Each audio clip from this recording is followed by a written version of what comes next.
I sense that Mr. Peru is about to surprise us too. I believed in him. I followed him to the best of my ability. I championed his ideas, defended his decisions, and then, without even realizing it, I became lost. Now that I've told you everything, you want to take my place, do you? No. I am Emily. You are wasting your time. Louis knows very well how to tell us apart. Someone had the bang coming from the Duchess's room, and she isn't answering. Louis, you really must learn to conceal your weaknesses better, if you don't want your foes to use them against you. Our desire is to steer the destiny of our respective countries for the good of all, and to no longer suffer the random hazards of history. It is the natural order of things, Monsieur de Richet. There have always been men who govern other men. That is simply the way it is. History forgets them with a disconcerting facility. No one speaks about them, and yet they whisper in the ears of kings and presidents.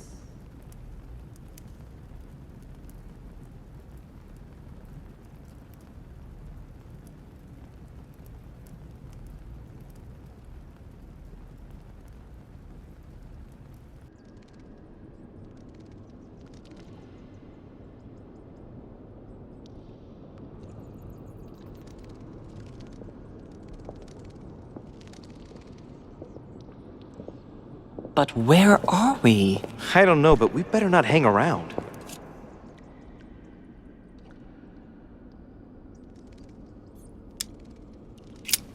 Do you know what we're looking for? We have to find that weapon. What do you know about the Holy Lance, Louis? The what? The Lance of Longinus the Centurion.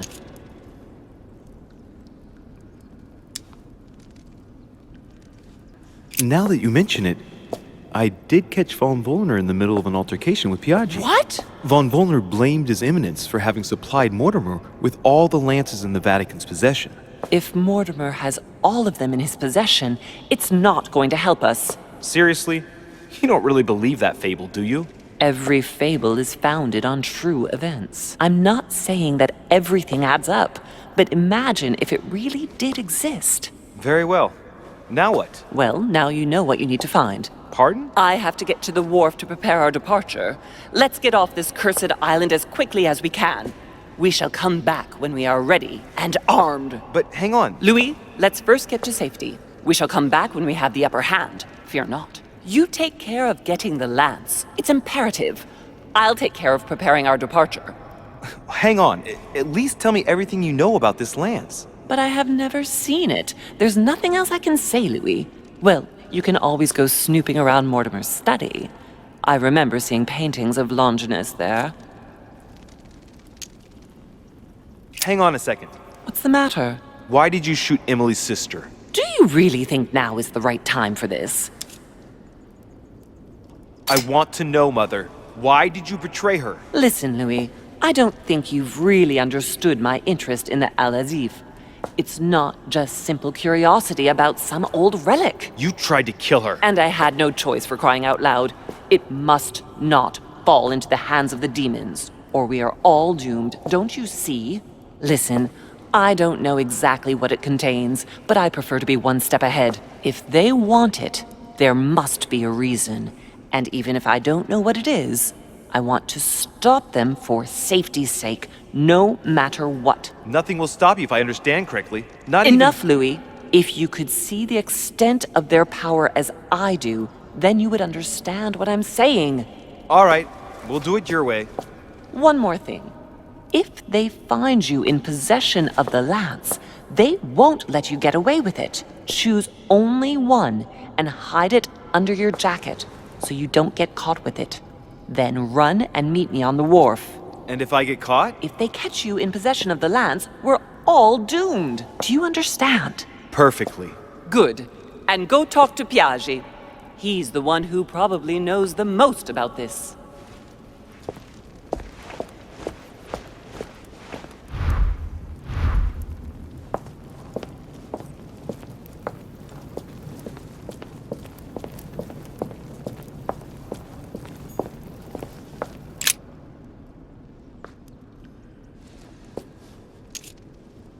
I can see that this lance has A so-called leaf shape. It is made entirely of iron. I can see that the tip is engraved with the symbol of the sun.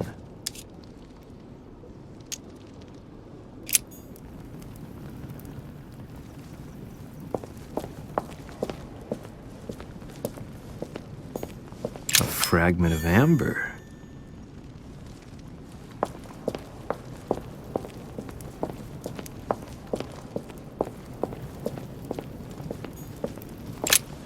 This sarcophagus is engraved with the name of Clemens III. Good God! The one whose cross allowed me to enter. He was basically an anti-pope. His path to the throne was pretty turbulent, and he had to be enthroned several times. The result of a long conflict between the papacy and the Holy Empire. Clemens III, Clément III in French. How come his tomb ended up here and not in the Vatican? That was the Pope from the Middle Ages who inspired the Third Crusade. He gave the Roman people the power to elect their magistrates. This sarcophagus is beautifully made, but ancient. Stone is marked by the passage of time, but it's really well preserved.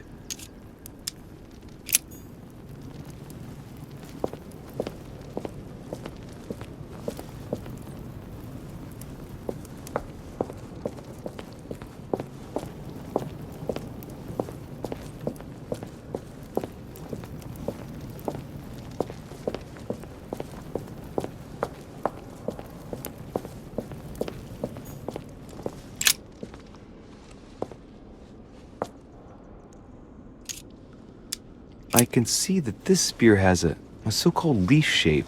It is copper rimmed. I can see the tip is engraved with the symbol of the Eye of Ra.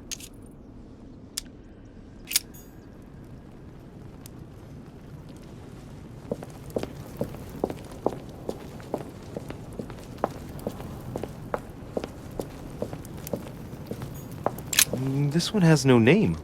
I wonder who it was for.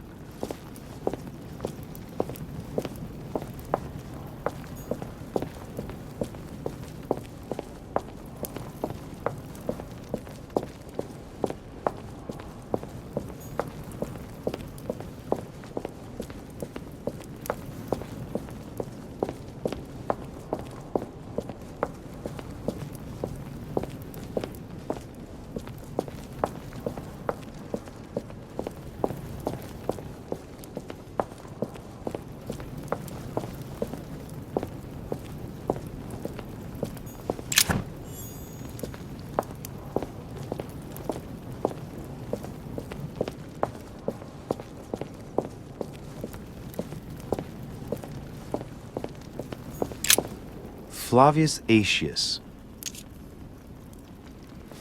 Flavius Aetius, the one they call the last of the Romans. He was assassinated by his own emperor, who was jealous of all his victories. But how did he end up here? Flavius Aetius. It was cut a long time ago. You could tell by the rough hacks of the tool and the patina of the stone. This sarcophagus is very ancient. I'd say it's several centuries old.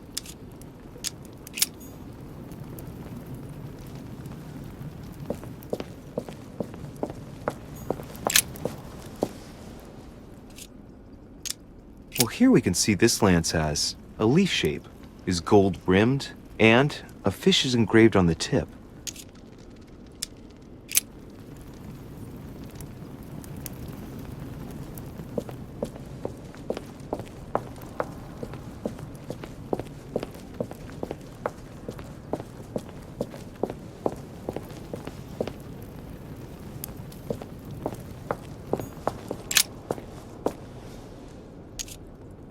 We can see that this lance has a leaf shape, and, well, it's in gold. I can see that a crucifix is engraved on the tip, just barely visible.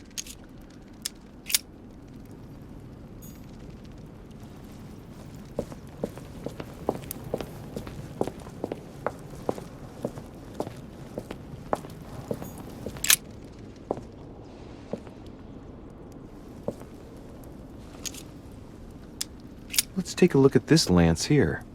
It has a very special leaf shape. It is copper-rimmed, and I can see a fish symbol engraved on the tip.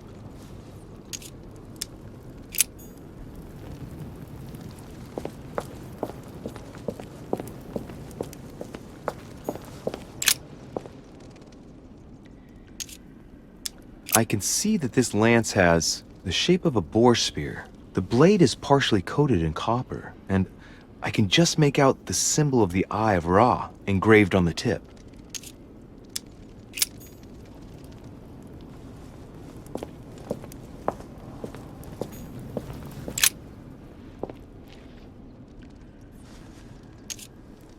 I can see this lance has a spear shape, it is copper-rimmed, and it has been engraved with the symbol of the Christian fish on the tip.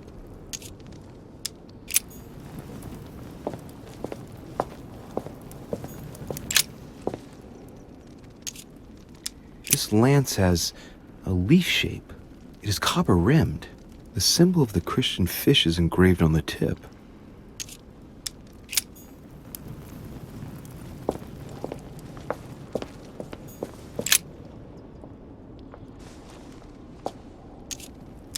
I can see that this lance has a so-called leaf shape. It is clearly made of iron, and I can make out a sun engraved on the tip.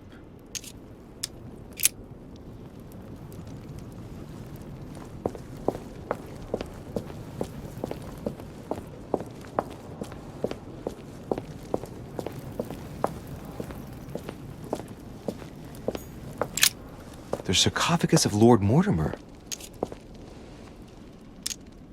Let's see what we can find here. It's far too heavy. I'm not going to be able to do it on my own.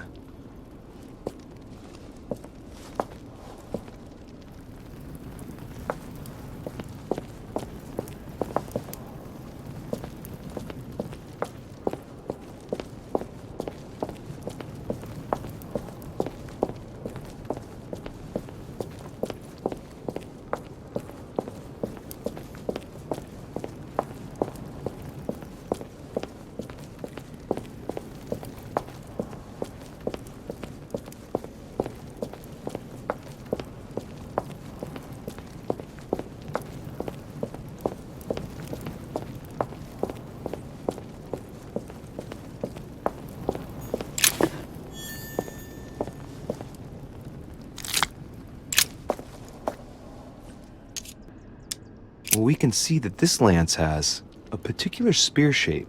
It is coated in gold.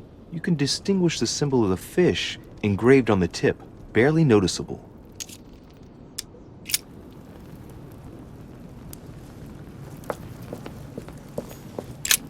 This sarcophagus has been ravaged by time. It's sort of ageless, I guess. It's entirely sculpted. Is this the tomb of a king? Judging by all the sculpted symbols of power, this is really ancient. The inscriptions are all eroded. I don't know what those marks mean, but maybe a stone or epitaph. These symbols, these grooves, cuneiform script.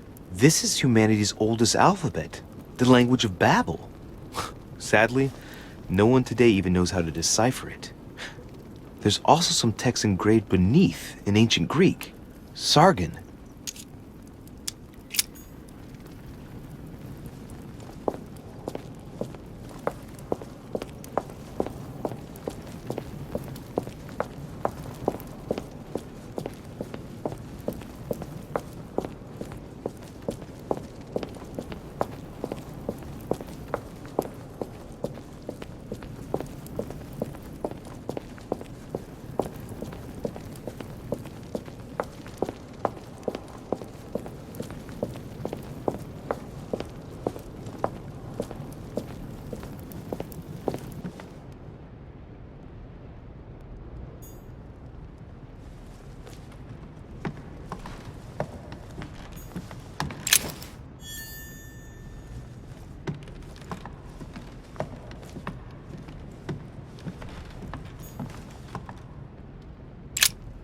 The Bible must mean the lance which finally took the life of Christ.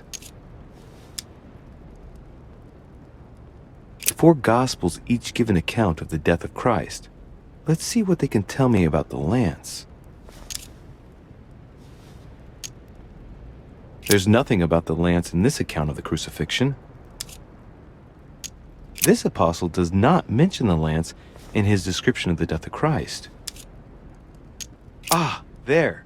When they came to Jesus and saw that he was dead already, they broke not his legs, but one of the soldiers with a shimmering lance pierced his side, and forthwith there came out blood and water. And he that saw it bore witness, and his record is true, and he knoweth that he saith true, that ye might believe. A shimmering lance? What is this telling me?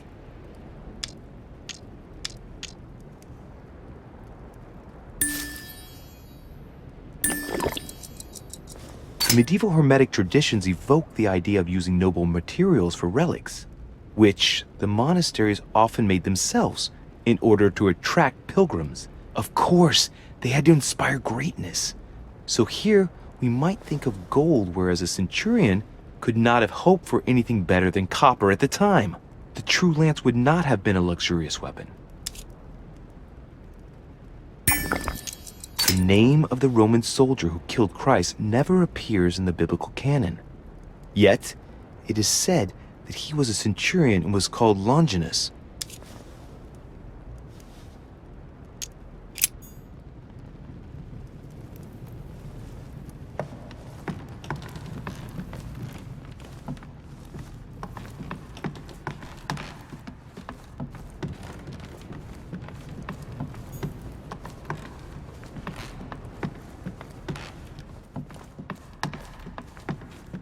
A devil's thorn can be used to uncover the best disguised traits.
Celia.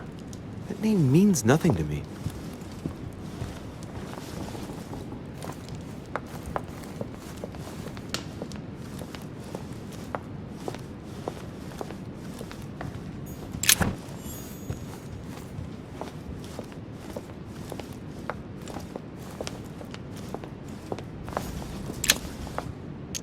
Honey, I couldn't have hoped for better.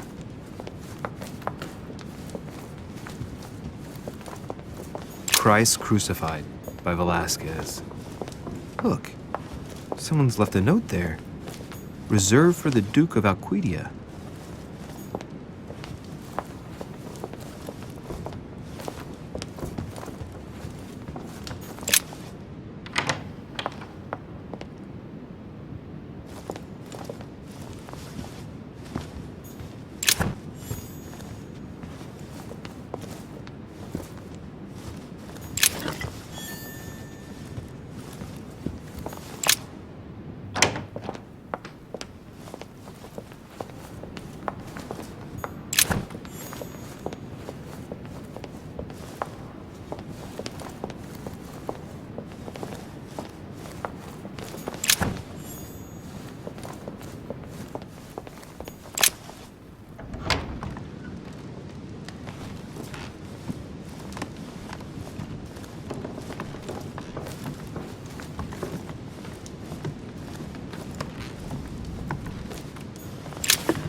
Good evening, Mr. President. Good evening.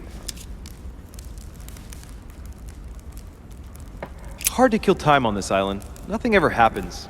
Gets a bit boring, don't you think? Are you joking, my friend? I'm sure you're just being ironic. Yes and no. It's true that the manor is full of books and works of art. Unfortunately, the subjects are restricted to Lord Mortimer's specific tastes. The Crusades, religion... Yes, that's true.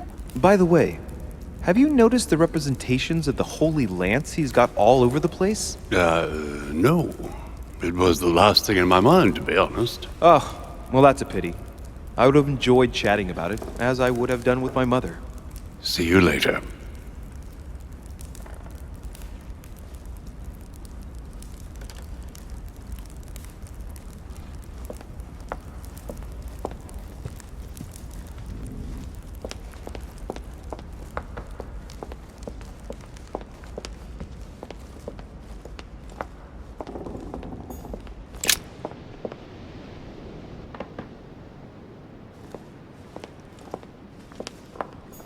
Duchess Emily Hillsborough.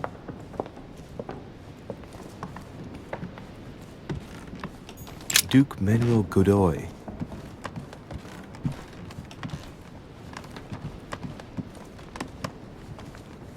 Huh, that's me. Monseigneur His Eminence Cardinal Piaggi. The Cardinal's not in his room. I bet he went back to stuffing himself.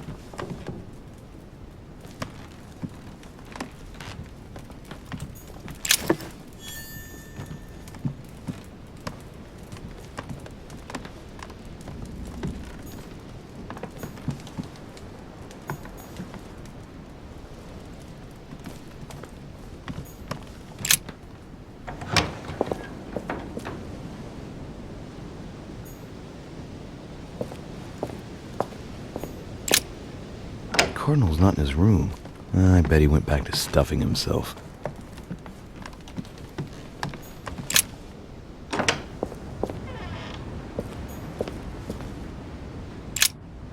Let's have a look at his personal papers. Of course, it's in Latin, the language of the Church. All those hours of learning Latin declensions are going to pay off in the end. Mother will be proud. Now this could be interesting. Let's say a sancte, various representation criteria, of which are shown the most common throughout the centuries, and in different forms. If Piaggi's notes are anything to go by, the weapon I'm looking for is shaped like a tapered spear. And that should help me identify it.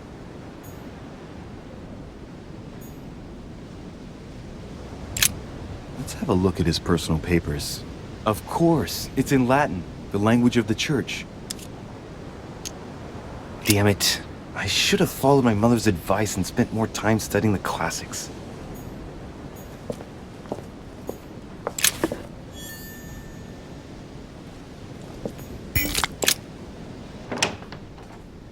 The Cardinal's not in his room.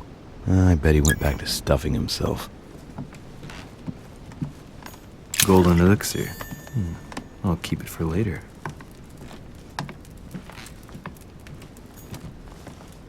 Amber crystals.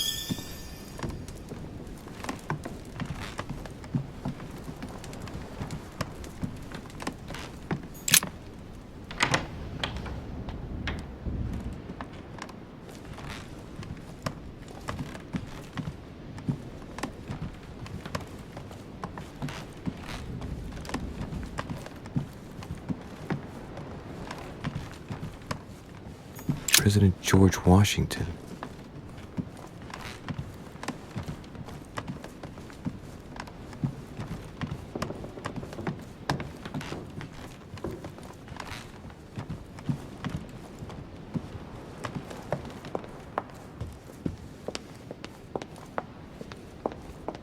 Monsieur Johann von Wulner. It seems like he isn't here.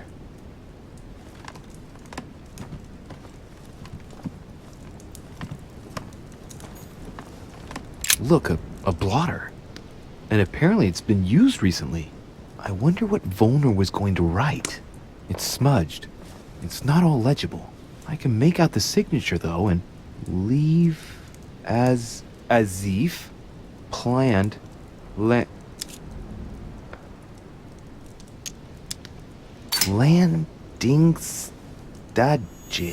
landing stage. So Volner is going to leave Al-Azif at the landing stage, isn't he?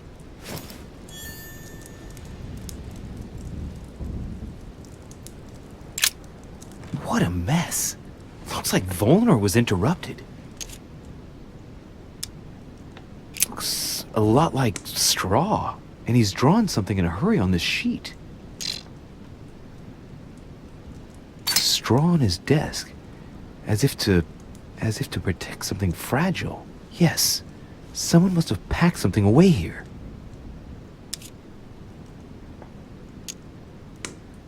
I get the feeling that I've seen that somewhere before. Yes, it's definitely a drawing of the lock of Al-Azif. Volner must have kept a copy.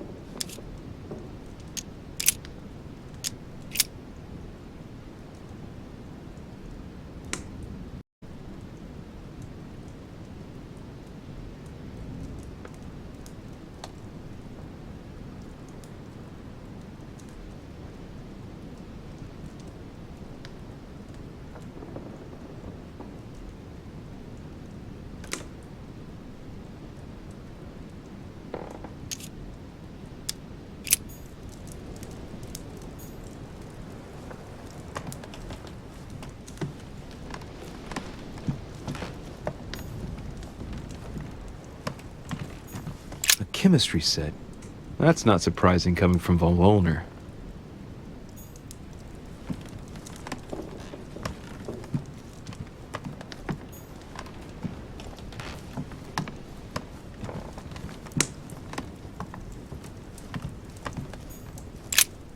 So, let's see what Volner has in his bookcase.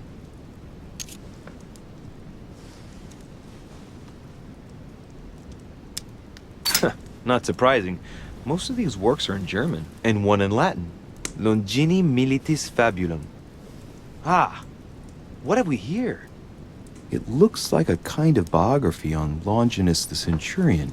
Truly, Volner has done everything he can to get information about that lance. I'd better keep this one, though. Richet? Damn, that's all I need. Maybe he knows something about the lance. What are you doing in my room?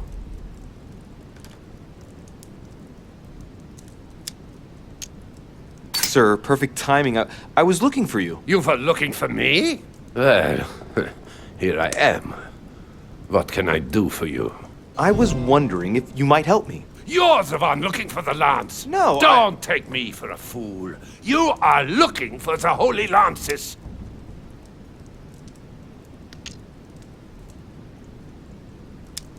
Not at all.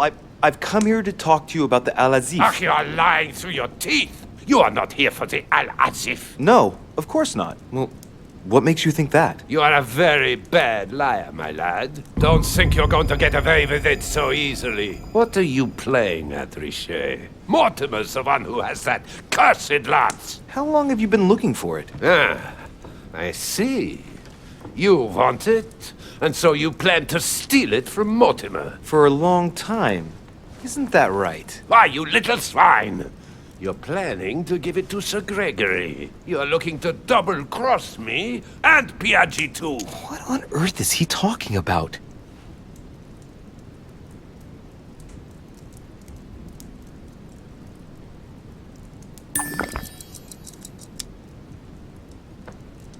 But calm yourself, goddammit. You're the one I'm trying to help. What?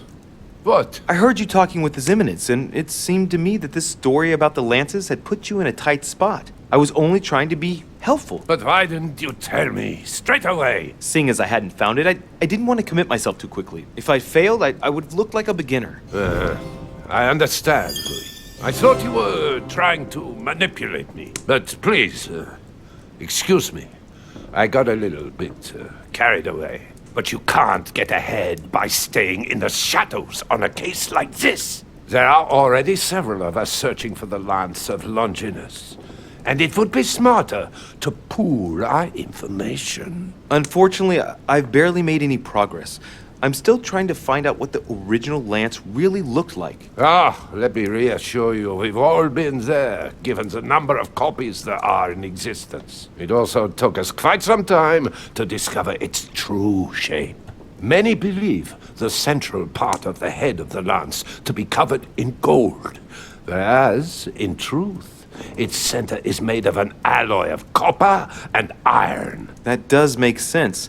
In those times, a centurion wouldn't have any chance of possessing a lance made of gold. Ah, that is the perversion of Christian idolatry. A copper lance could not have been noble enough to pierce the side of Christ. Anyway, thank you, sir. You're welcome, Louis. Keep me posted as to your research. We're bound to end up recovering it. I'm counting on it. See you later. I managed to get the biography of Longinus the Centurion. Let's see what it can teach me. An interesting passage here tells me that the lance is engraved with the symbol of the first Christians, the fish.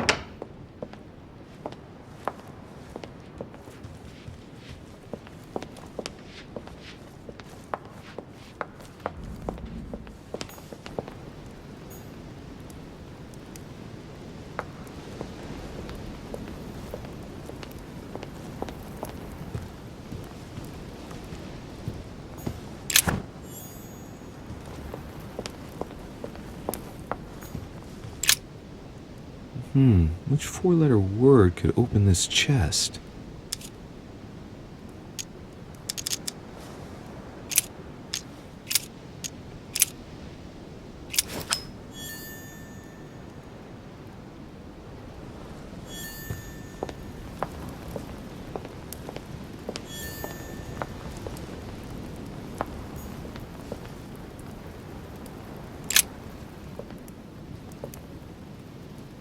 Saint Longinus. Let's take a closer look at his lance. It is shaped like a leaf, like the real lance, maybe. How can I be sure?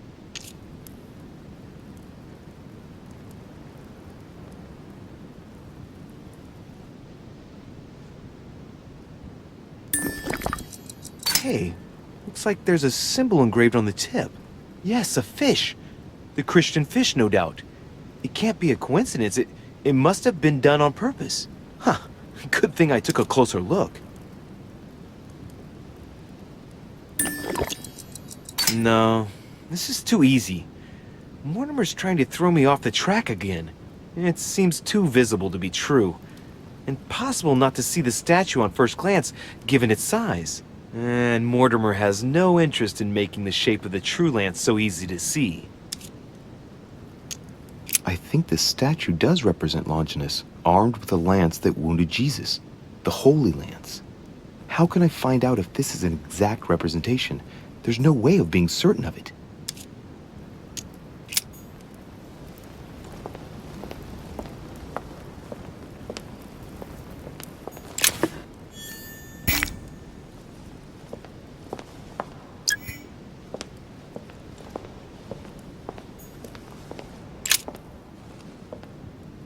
Longinus is holding the Holy Lance in his left hand, and I'll bet he's holding the sponge soaked in holy blood in the other hand. Yes! Here we can see that the Holy Lance is represented in the shape of a spear. I'd better make sure I check this twice. It's a work that dates from the Renaissance, and there's nothing to say that it's not based on erroneous elements.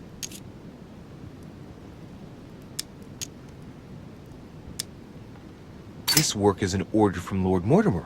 All the details have been conceived with a specific goal in mind. Upon closer examination, you can see that even the style clashes with that of most of the other works in the manor.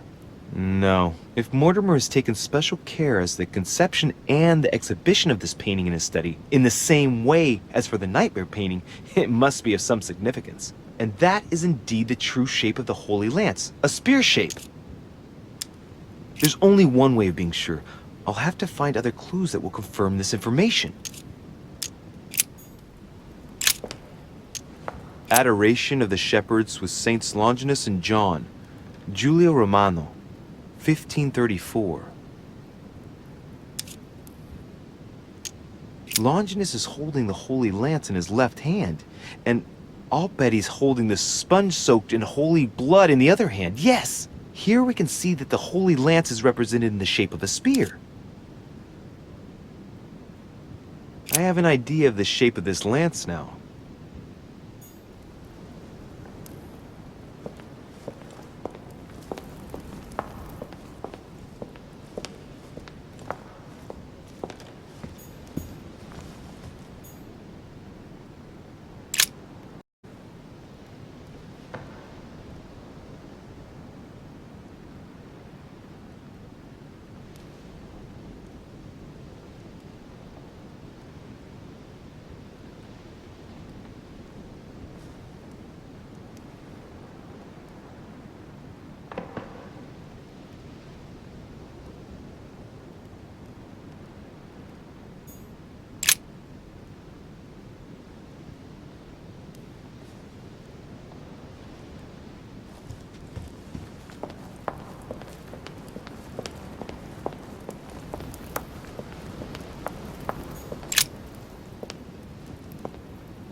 Saint Longinus.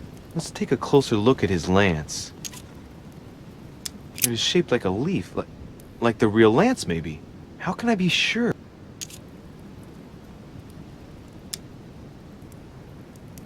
No, this is too easy. Mortimer's trying to throw me off the track again.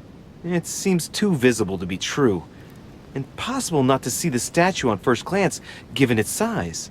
And Mortimer has no interest in making the shape of the true lance so easy to see.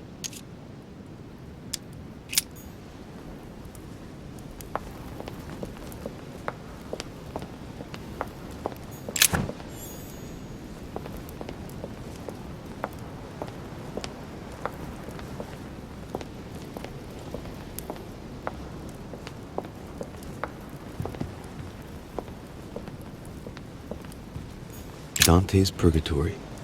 Why does your mind presume to flight when you're still like the imperfect grub, the worm before it's attained its final form? Charming.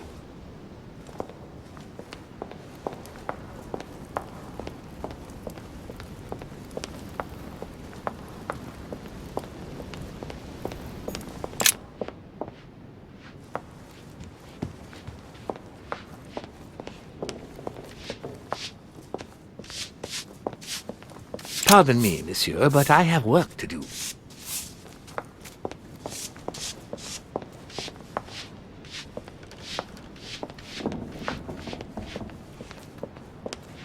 Sir Jacques Perru?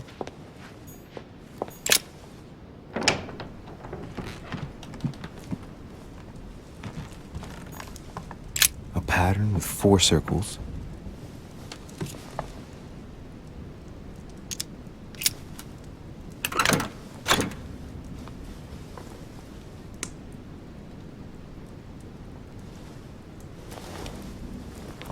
Dear Monsieur Perru, I'm writing to thank you for the funds you sent.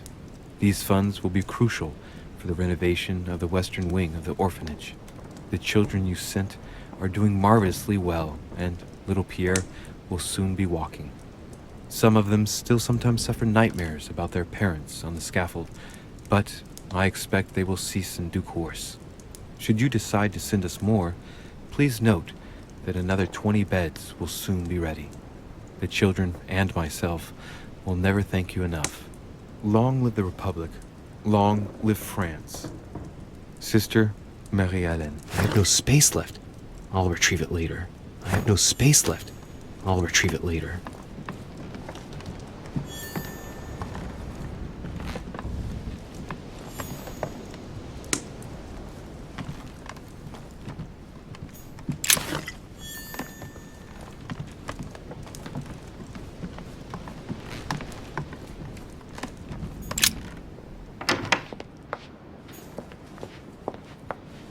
Monsieur Napoleon Bonaparte.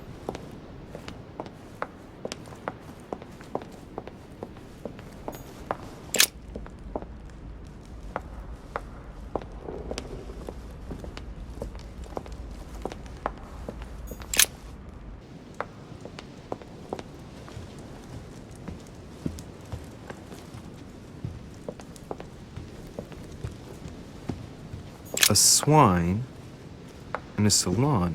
That's an odd choice of decor.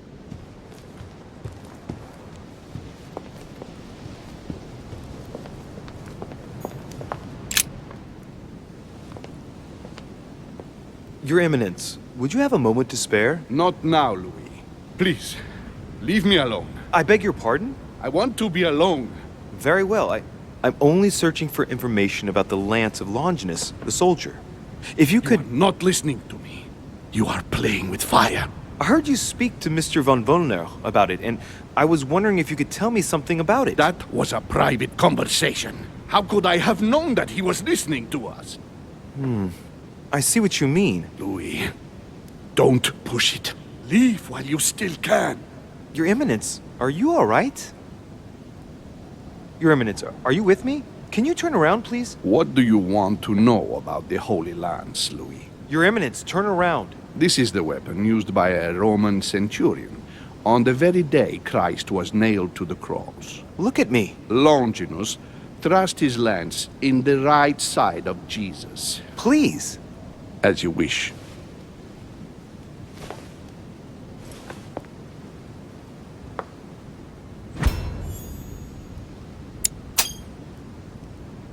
His nose is bleeding. So you are looking for the Holy Lance of Longinus, are you?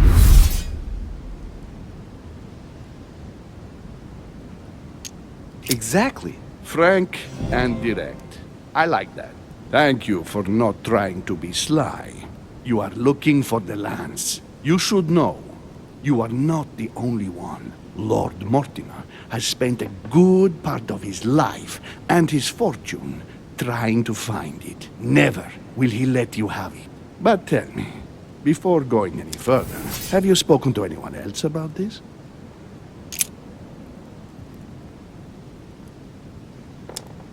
Well, I spoke to Mr. von Wollner about it. Why? Because you are endangering all those who know anything about this lance, Louis. Anyone else?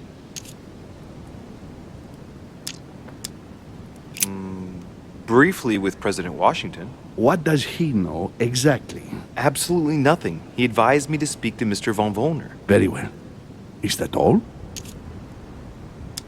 Yes, my mother knows about it. Of course, Sarah. Who else? No one else. What are you going to use the lance for, exactly?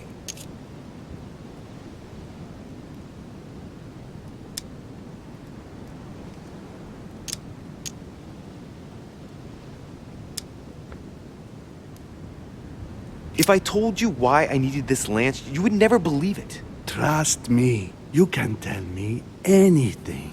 It's our only chance to vanquish the demons. Oh, my dear God, Louis. You sound just like Sarah. Do you realize you are following the same path, step by step? Sarah also started by imagining things. She, too, spoke of demons, I am told.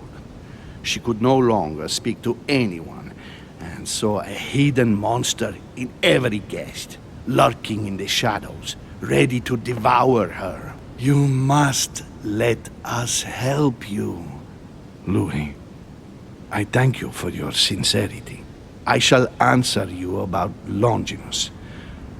You deserve to be told. His spear-headed lance did indeed pierce the side of the Messiah. His blood gushed out, covering the head of the lance. It was covered in the blood of Christ. Thank you. Thank you, Your Eminence. You are welcome. Be careful, Louis. You are on a perilous path. Don't follow Sarah's demons, my boy. Don't delve too deeply into her delusions, or you won't be able to come back. The demons that she is frantically trying to drive away are in her own mind. Take good care of yourself. God keep you.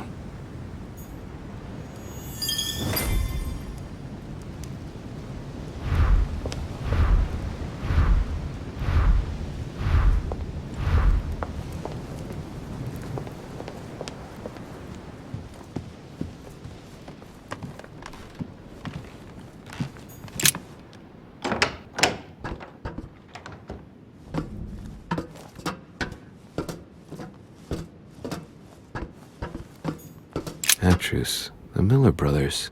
Mother expressly forbade me from reading it.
I can see this lance has a spear shape, it is copper rimmed, and it has been engraved with the symbol of the Christian fish on the tip.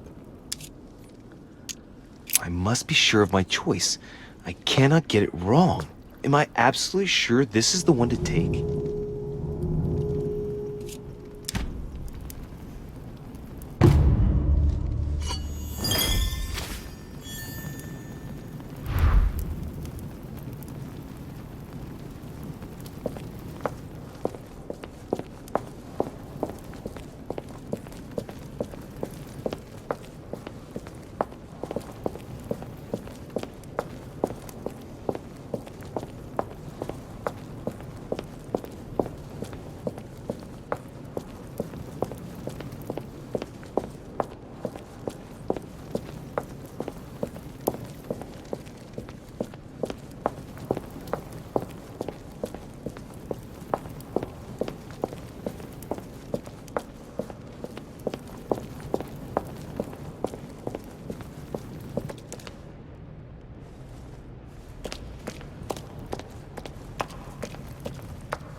I'm already pressed for time as it is. Mother's waiting for me on the wharf.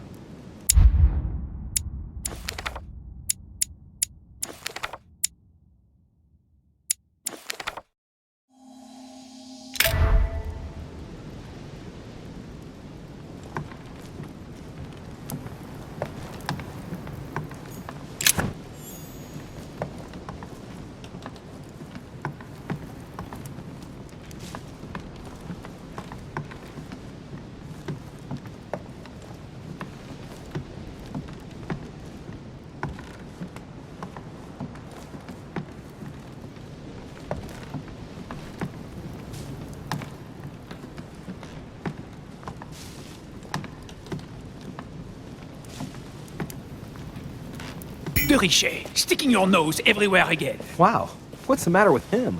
Excuse me, monsieur. I don't follow you. I haven't come all this way just to fail so close to the goal. Why? What are you talking about? I am talking about what you are doing. This conference is going to boost my career. There is no question of me letting you ruin everything. I just surprised Piaget and Volner talking. You are about to rob Mortimer. Give me what you took from him, immediately. Let's keep calm, please. I don't know what you're talking about. I'll have to cut this short, quick.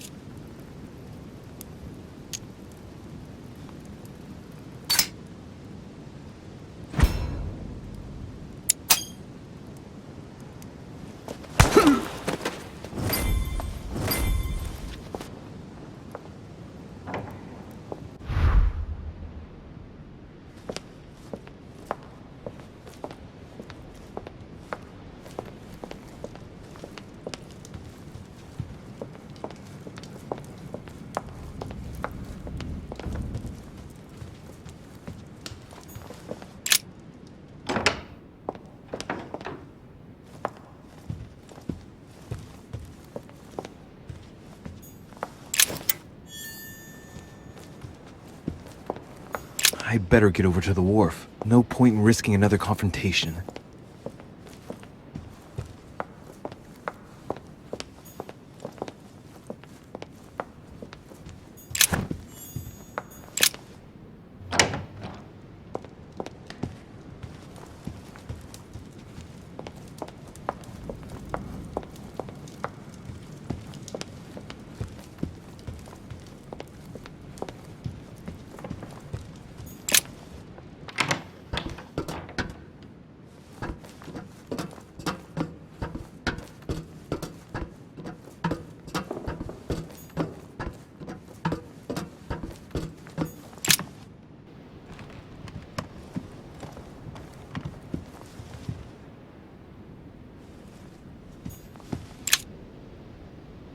Amber crystals.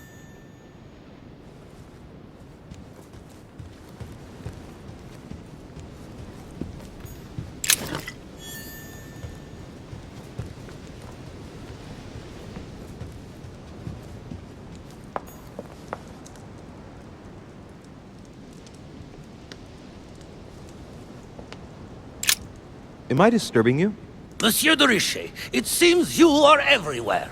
Was Mr. von Wollner able to help you? Help me? Yes. For your armillary sphere. Oh, yes, that. Louis, everything all right? Yes.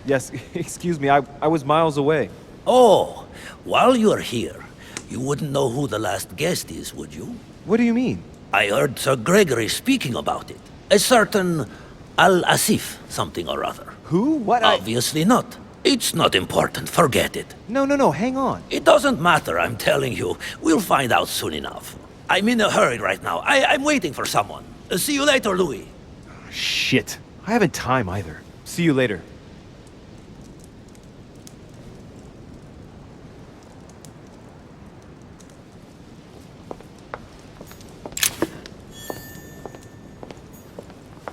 Romney painted Lady Hamilton as Circe.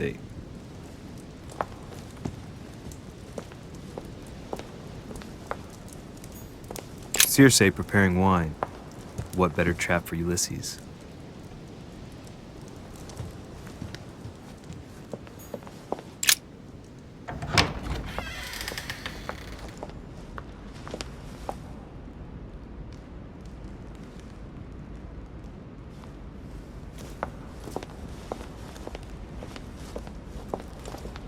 Ah, Louis. Perfect timing. As luck would have it. Come, my boy. I would like to have a word with you.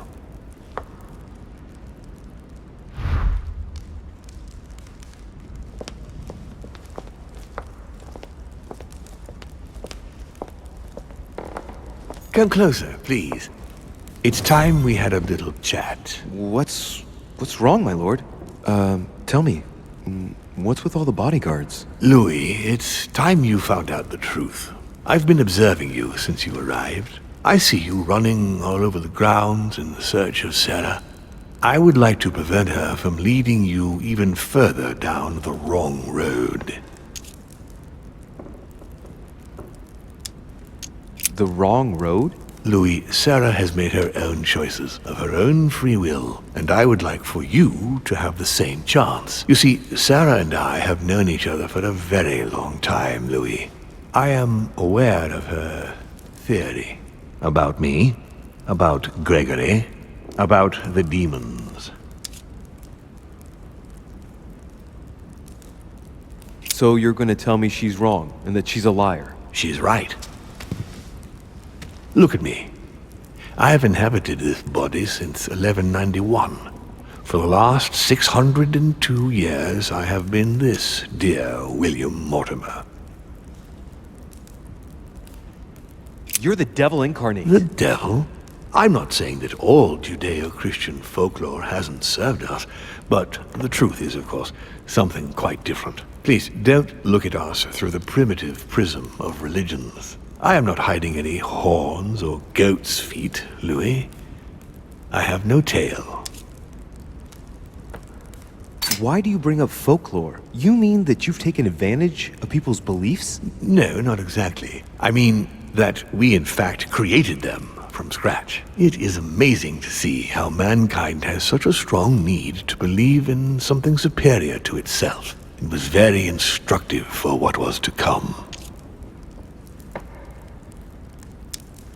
Lucifer, the fallen archangel, left heaven accompanied by 133,306,668 angels.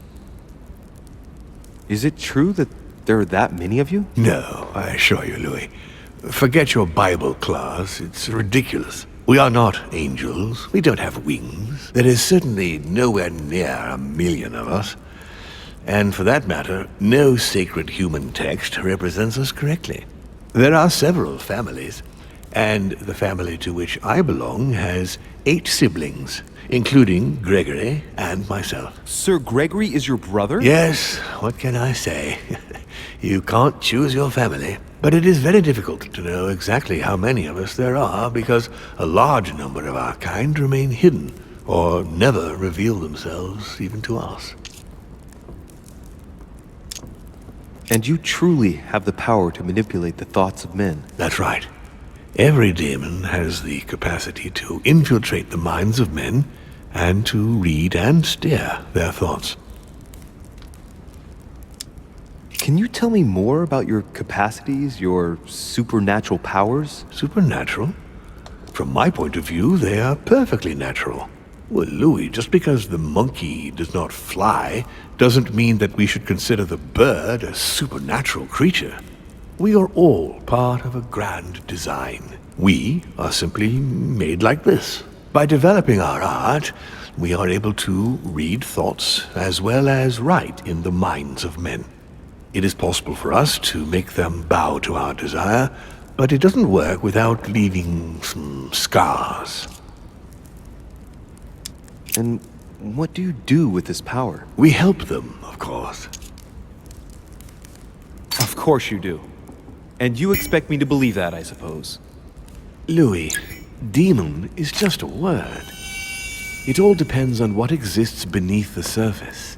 I understand that this isn't easy. The culture of men is centered on the fact that demons are responsible for all the evils on Earth. But if it's the same in every single culture, then maybe there might be something to it.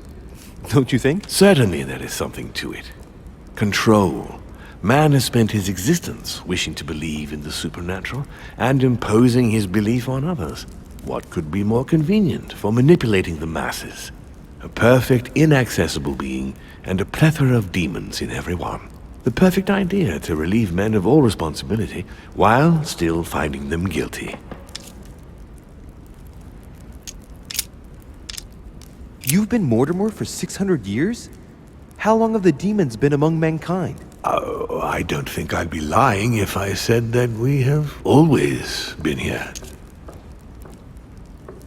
If I follow you, you must have witnessed some of the greatest moments in history. You could certainly say that, yes. Did you know ancient Egypt? Oh, yes, yes. We were gods on Earth in those days. What did men call you then? Amenhotep IV. The 10th pharaoh of the 18th dynasty? Ooh, I see you're a connoisseur, Louis. Impressive.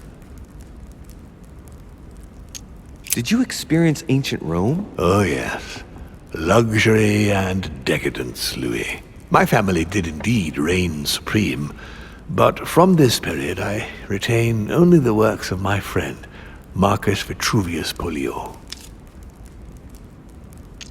Did you know ancient Greece? In many ways, yes. One day Pericles, the next Parmenides. Just the memory of the time I spent working on acoustics with Pythagoras, well, it moves me quite deeply, to tell the truth. Pericles. He's the one who brought Athens to its golden age, isn't he? In a way, yes. He established democracy and then died during an epidemic. It wasn't so long after his 2 sons passed away. Isn't that right? Excuse me, Louis.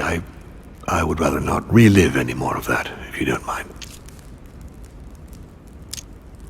I've noticed that you have a passion for the Crusades. Among other things, yes.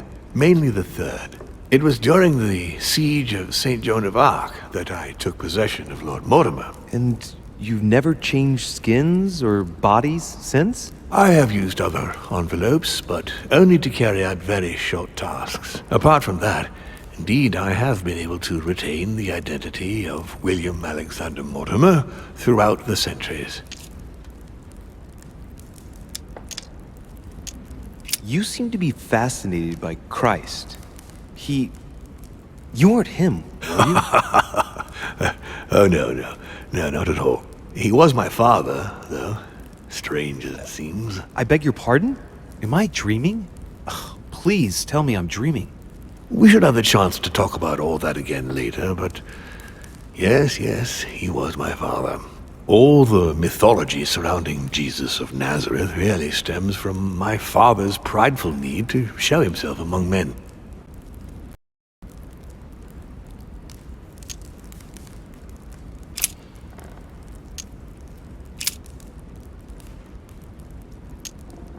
But why me? Why do I tell you about the greatest secret ever revealed to man? That's right. I'm coming to that, don't worry. What are the demons' projects for humanity? Our aim has long since been to protect humanity from itself. On the other hand, although we give them the impulse to succeed, we don't all agree as to the path they take to achieve it. Why should I trust you? I'm not asking you to, Louis. If you are still in doubt about the demons, I can assure you that won't last long. How would you qualify your species, scientifically? Good question. What is your area of expertise?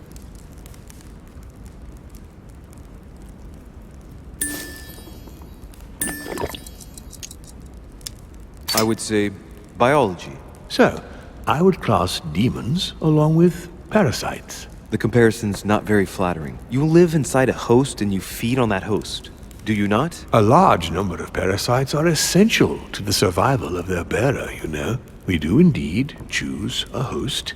We enter inside them, and we evolve with them. But if you prefer a more philosophical approach, or a more poetical one, consider us as an idea. We are an idea that penetrates the human spirit. But in fact, in no way are we a danger for our hosts.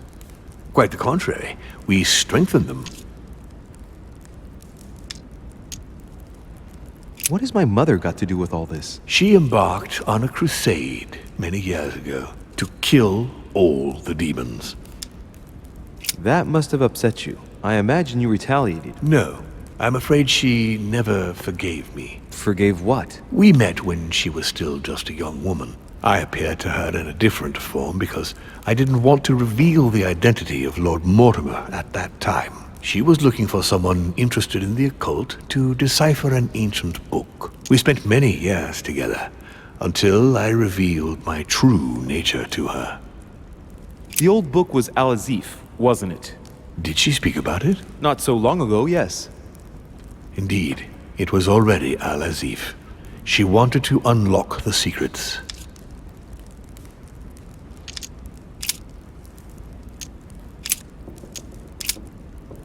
Continue. Louis, it's time you opened your eyes. Come, you'll soon see. After you.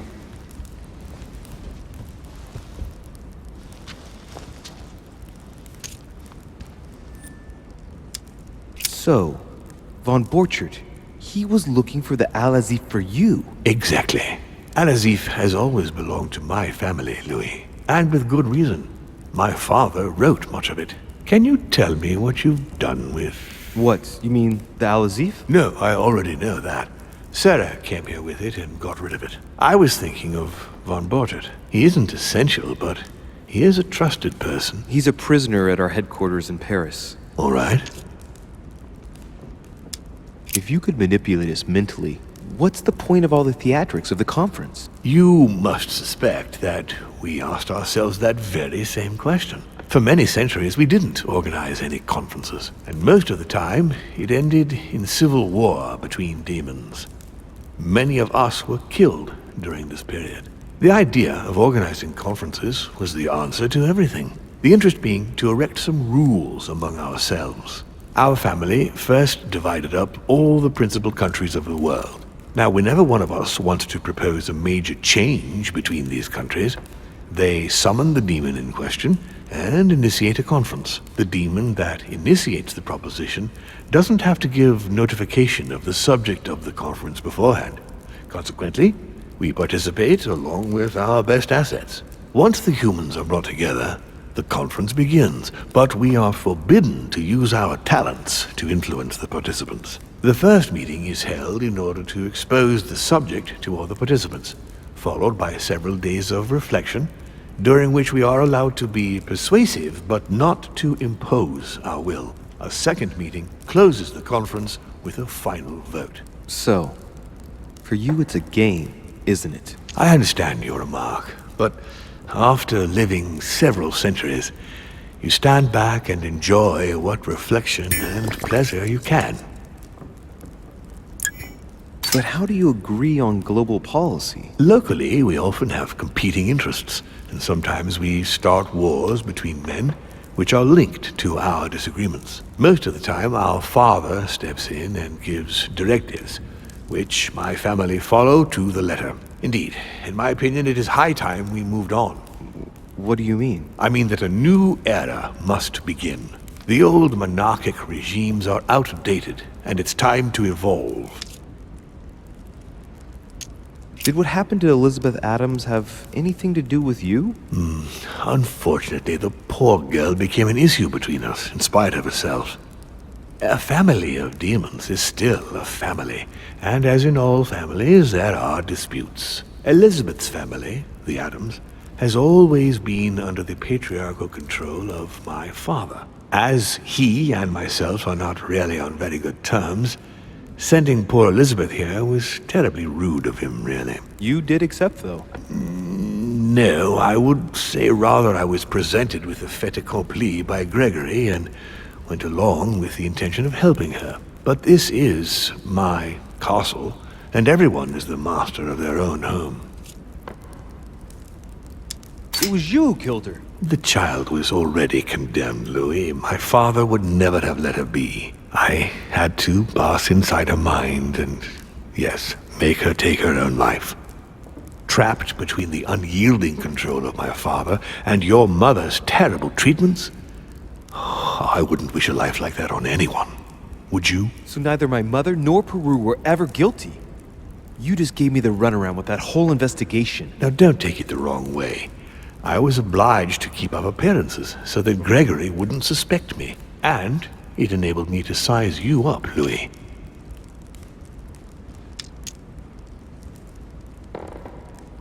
I hope I've answered all your questions, Louis. Come, I've something to show you. There is one question that remains to be answered. Why me? Why tell me all of this? Oh, haven't you guessed yet?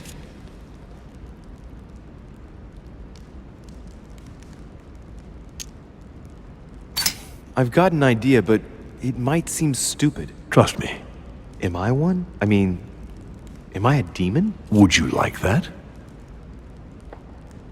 I must admit that the idea is appealing. Look, we are of the gods, Louis. Always have been. You, as much as me, you are one of us, Louis. You too are a demon. Are you serious? You know it. Deep down inside, you know I am telling you the truth. Where do you think that natural, charismatic presence comes from? Your talent must already have manifested itself somehow. Have you ever had any visions? No. Stop it. It's absurd. Have you never found yourself suddenly inside someone else's body, without knowing why? No. Whilst asleep, maybe? That's how it often happens the first time. Your spirit wanders unconsciously. My mother can't have lied to me about that. It's true. Your real mother would never have lied to you. What do you mean? Louis, I would rather you found this out from her own lips, but it's important that you know. Sarah is not your mother. What? I'm sorry you had to find out this way, Louis. But you must know the truth before you commit an irreparable act. No, no, it's not possible. You are my son. Liar!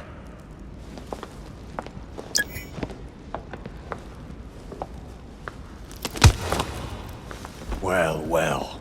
So now you're his bastard. You really took me for a fool. Don't make a move, you clowns! Everybody keep calm. Don't say a word or I'll shoot your kid! Ah, not so clever now, are we? At last I found a way to put the pressure on you, Mortimer. Look, just calm down, monsieur. You stopped me from ending it all. Because of you, I've had to pay for it. You don't know what it's like. He's in your head. He's in your soul. I never want to feel that again. Jack, I did not betray you. You're just like him!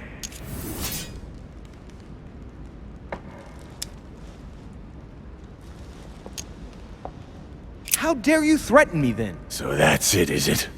You've gone over to his side, have you? It didn't take you too long, did it? So, what are you gonna do now? You've just found out your true nature. What difference does it make?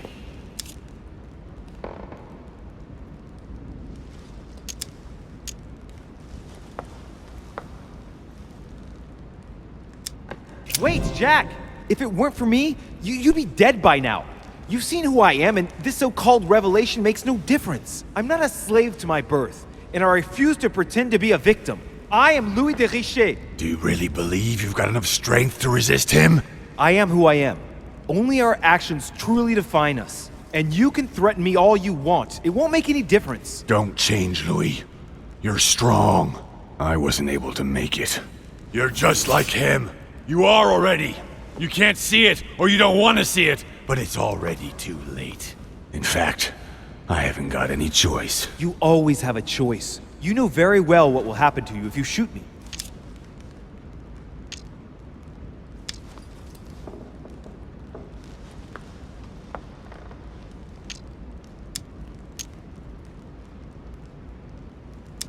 And between you and me, I'm not as important as you think. If you shoot me, it won't change a thing for the other demons, now will it? It'll be one less, and he wants you. For the first time, I can stop what he wants. You should never have come here. You're just like him, and you all deserve to die. Stop! Louis, you ought to learn not to walk into danger. Fear not, I've blocked him. He can't move. One more second and he would have shot you. You wanted to save him during the conference, so it's up to you to decide his fate. Does he still deserve your mercy? Or have you had enough? I'll let you choose.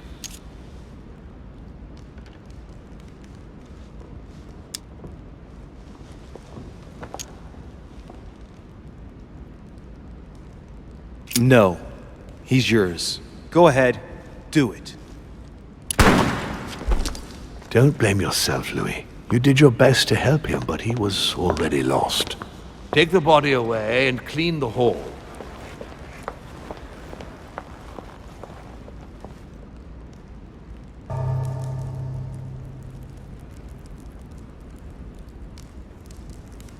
Not too shaken up. You've experienced many significant events since your arrival. You can say that again. For now, I think you ought to find Sarah, my son. You ought to talk things over with her. So she's been lying to me all along? Let her justify herself. What's done is done. Sarah must explain herself. You must clear the air. We'll have all the time we need to talk afterwards. But all in good time. Before you join her, I'd like to give you something. As a demon, I would like to introduce you to your first talent. What do you mean? Open your mind, my son. Relax. You hold immense power. It's already there inside you. Empty your mind of all thoughts. Just let me show you the way. I should relax. Open your mind. Hear my voice. Feel the vibrations and listen to what has been happening to you deep inside, but which you have been concealing. Trust yourself. It's all already in there. I can hear something. Now breathe. It's a sound, very faint. That's right. Concentrate on it. My voice is growing fainter, but I am here. Whispers, words, mixed voices. Focus on one of them. Don't be afraid. I sense a stream. Some words are clear, but not all of them. Let them enter into your mind. I hear them. Now I can hear a clear voice. Well done, Louis. Congratulations. What was it? You are now able to read people's minds. What? You heard me. From now on, whenever a human speaks to you, you will be able to read their current thoughts. So, if you need to know something in particular from someone, all you have to do is make them think about it.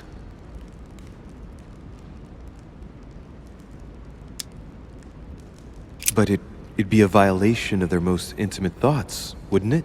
To begin with, there's nothing obliging you to do it. You already had the ability without even knowing it. I just gave you the option of putting it into practice if you want. Moreover, it would be wrong to evoke morality here. Every species is different, Louis, and this is the way we are made. That's all there is to it. You are free to use this talent or not. And what's more, it will be up to you to decide what to do with the thoughts you read. That is where the values of right and wrong do come into play. There are also a few rules you need to know that govern this talent when used between ourselves. You can read the thoughts of demons as well as of humans. But be careful. A demon more experienced than yourself will know that you are spying and will often react quite violently. It's considered bad form to play around the psyche of another demon. It's a question of courtesy. But let's be clear. What is most considered bad form is getting caught. So I would advise against trying to read the thoughts of Gregory, for example. Home? Yes, the old grump is touchy, and rather a stickler about the conventions. On that note, go and see Sarah, Louis. Otherwise, she might leave without you. We'll continue this discussion later, if you want. Just join me in my study when you've finished.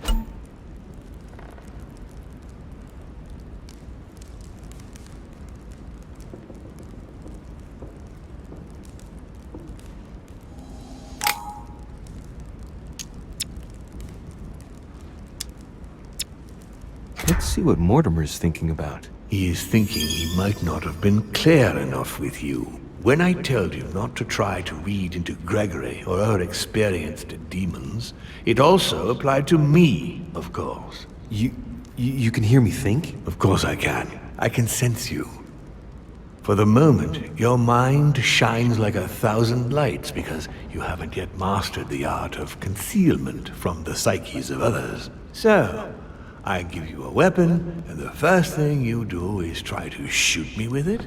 If my intentions were evil, you would already be at my mercy. So be very careful on whom you use the talent. All right.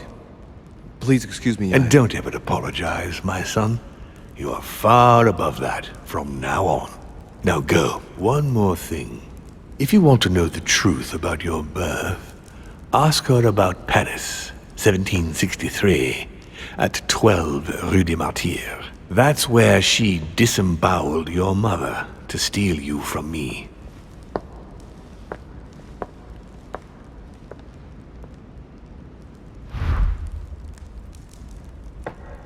It's not that I regret all these discussions, but I must hurry to the wharf.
Duke Manuel? Monsieur Bonaparte stood me up. Would you believe it? Ah, the French. So tell me, what can I do for you?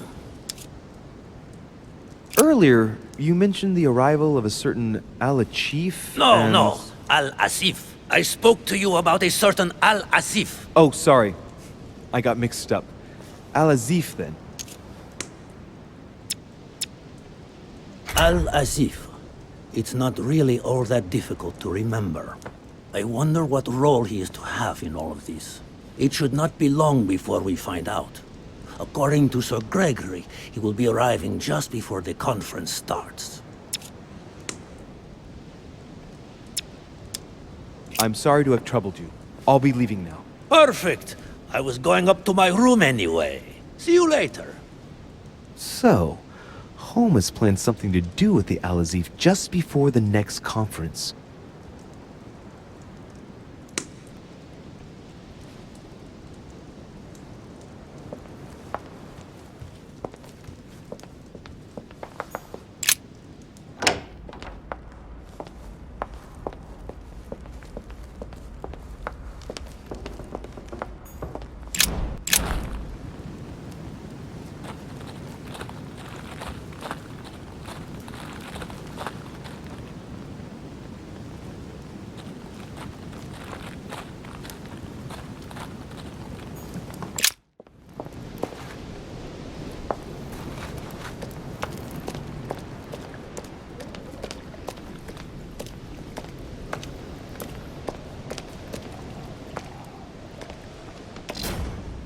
Oh no! No, Mother! Louis, it was an accident, I'm sorry. I didn't have a choice. She attacked me. I didn't want to hurt her. What happened? I was on the wharf. It was dark. She seemed to be preparing to depart. I moved closer. I wanted us to talk, but as soon as she saw me, she threatened me. I wanted her to explain to me in her own words what had happened to Emma. I had to know what happened, Louis. You understand that, don't you? Is it really for him that you left me, Emily? That's pathetic. Look, he still doesn't get it for crying out loud. Emma? Oh, the bitch.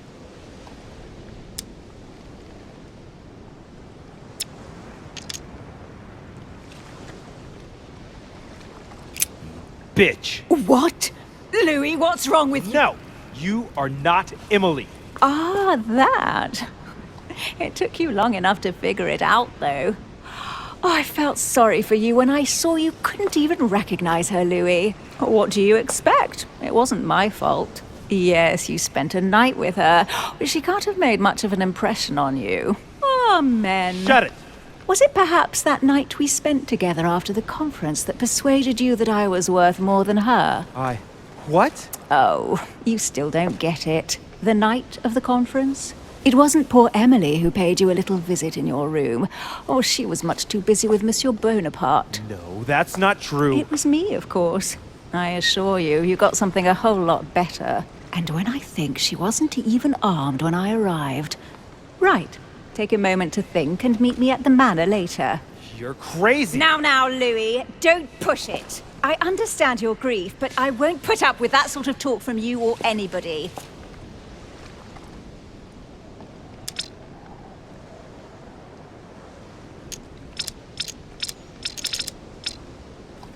But you've lost your mind. That's enough. That's not how you talk to a lady.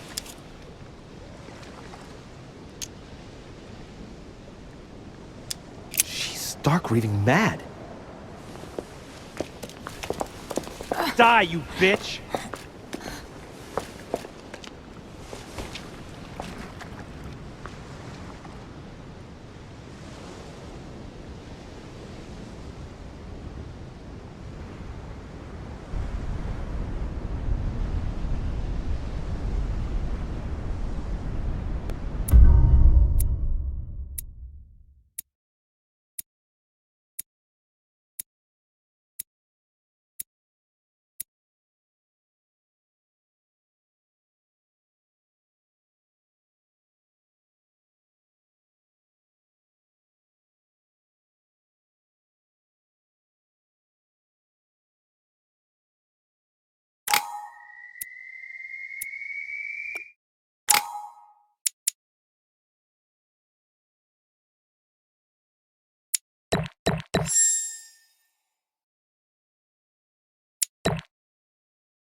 Rational and open.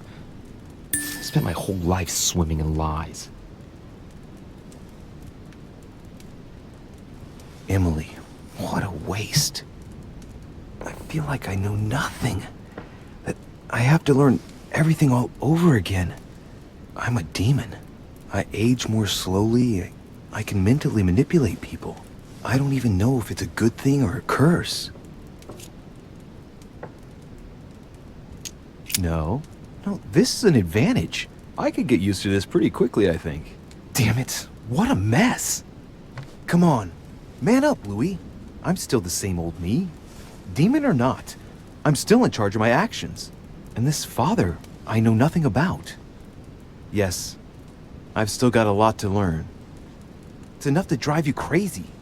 Everything I believed in, nothing holds true anymore. Pull yourself together, man. I need to find some answers. There's no way of being alone for a minute.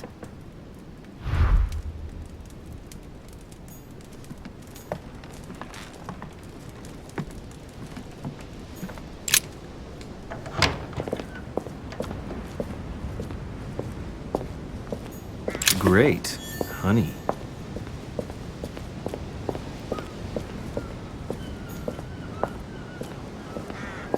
Devil's Thorn.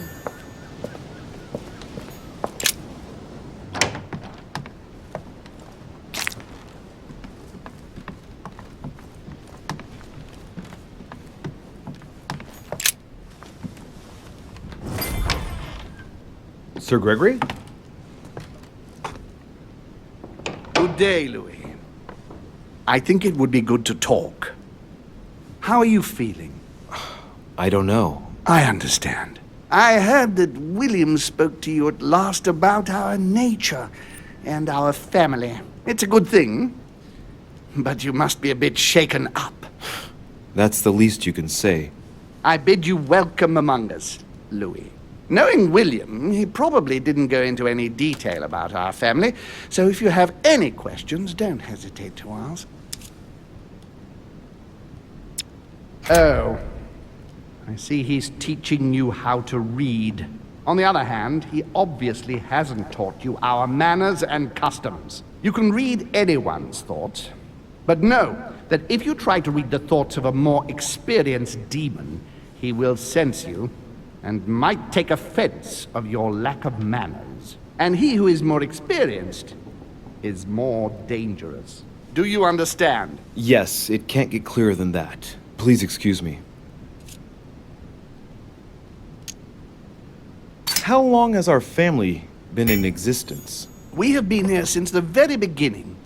What do you mean, exactly? Are you trying to get information from me? No, not at all. I was just wondering why that particular question seemed to disturb you. Let us not insist, then. You yourself weren't very convinced by the question, it seems. How many of us are there in the family? We are 8 brothers and sisters. What do you mean by brothers and sisters if we can change bodies? You reason with logic. We have retained the human habit. When we first come into this world, we retain a certain attachment to our first envelope. If we are born as a man, we are brothers. If we are born as a woman, we are sisters. But I must admit, it has absolutely no real importance. They're just bodies. Well, tell me then, are there any other families like ours? There are officially 7, but we're the oldest and therefore the most powerful.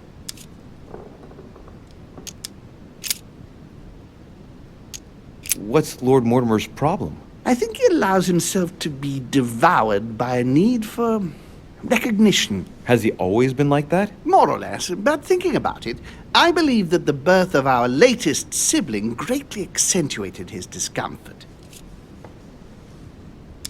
Do you think he's jealous? I didn't realize you were so good at behavioral analysis. Indeed, William certainly is prone to jealousy.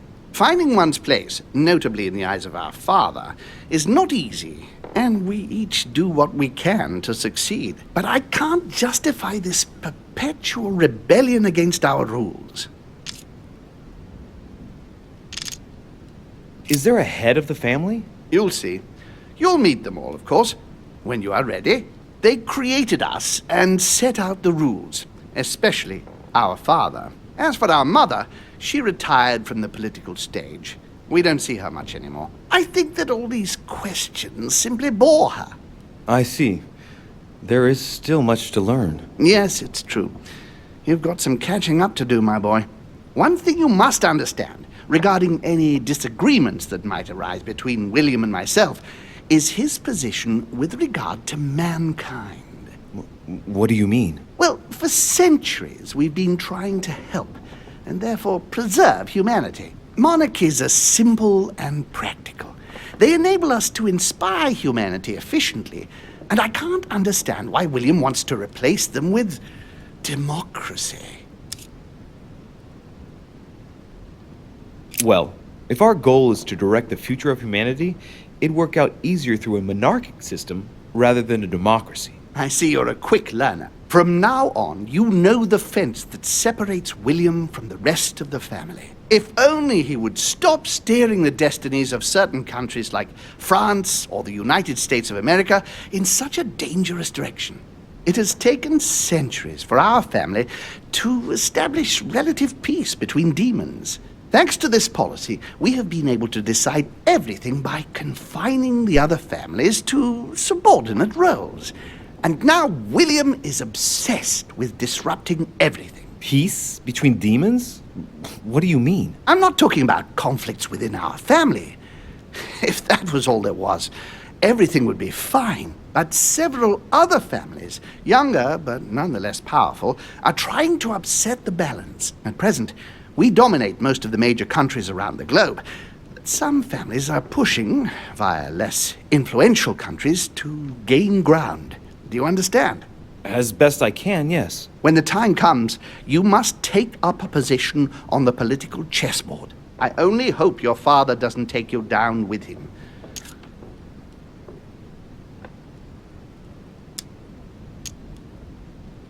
Are you offering me an alliance? Louis, I do not believe that just because your father is mistaken, all is lost for you. You owe William nothing, so there's nothing obliging you to support him.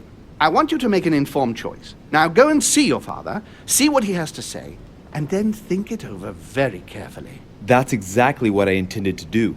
Thank you, Uncle. Don't mention it. If I've been able to help you in any way, go now.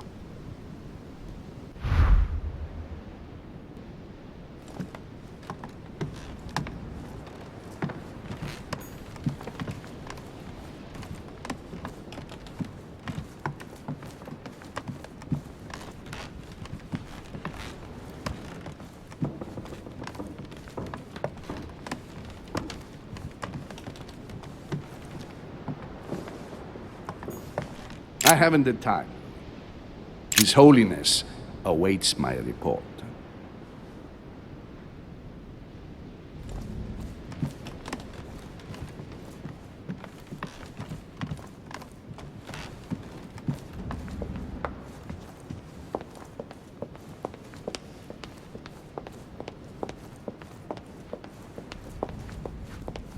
Louis, busy as always, I see.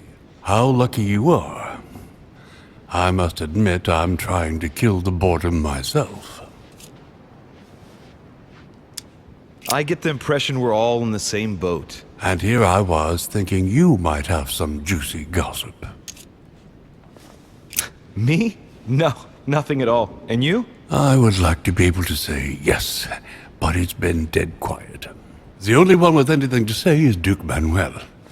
But with that accent of his, I don't understand a word he says. It's exasperating. Right. I've wasted enough time. I'll keep our conversation to myself, Mr. President. Anyway, I must be going now. See you later, Louis. Please don't hold it against me, but I would like to be alone for a while. Please don't hold it against me, but I would like to be alone for a while.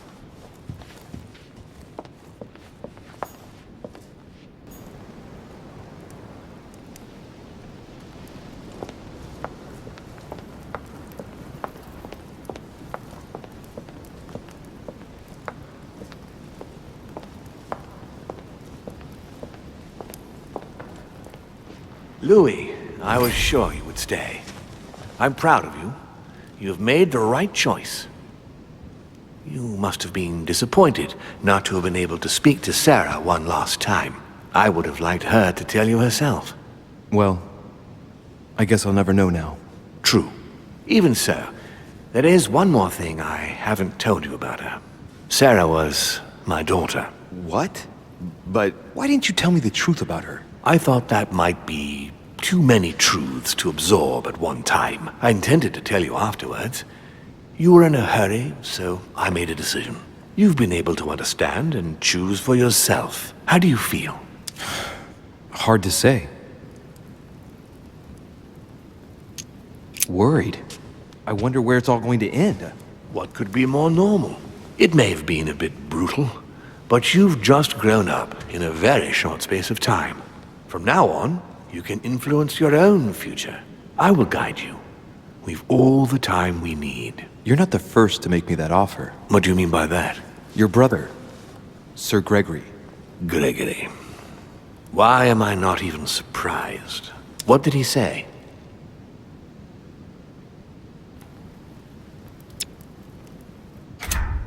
He's not thinking about anything. Louis, what have I taught you? Never try to read the thoughts of a demon more experienced than yourself. You cannot read my thoughts.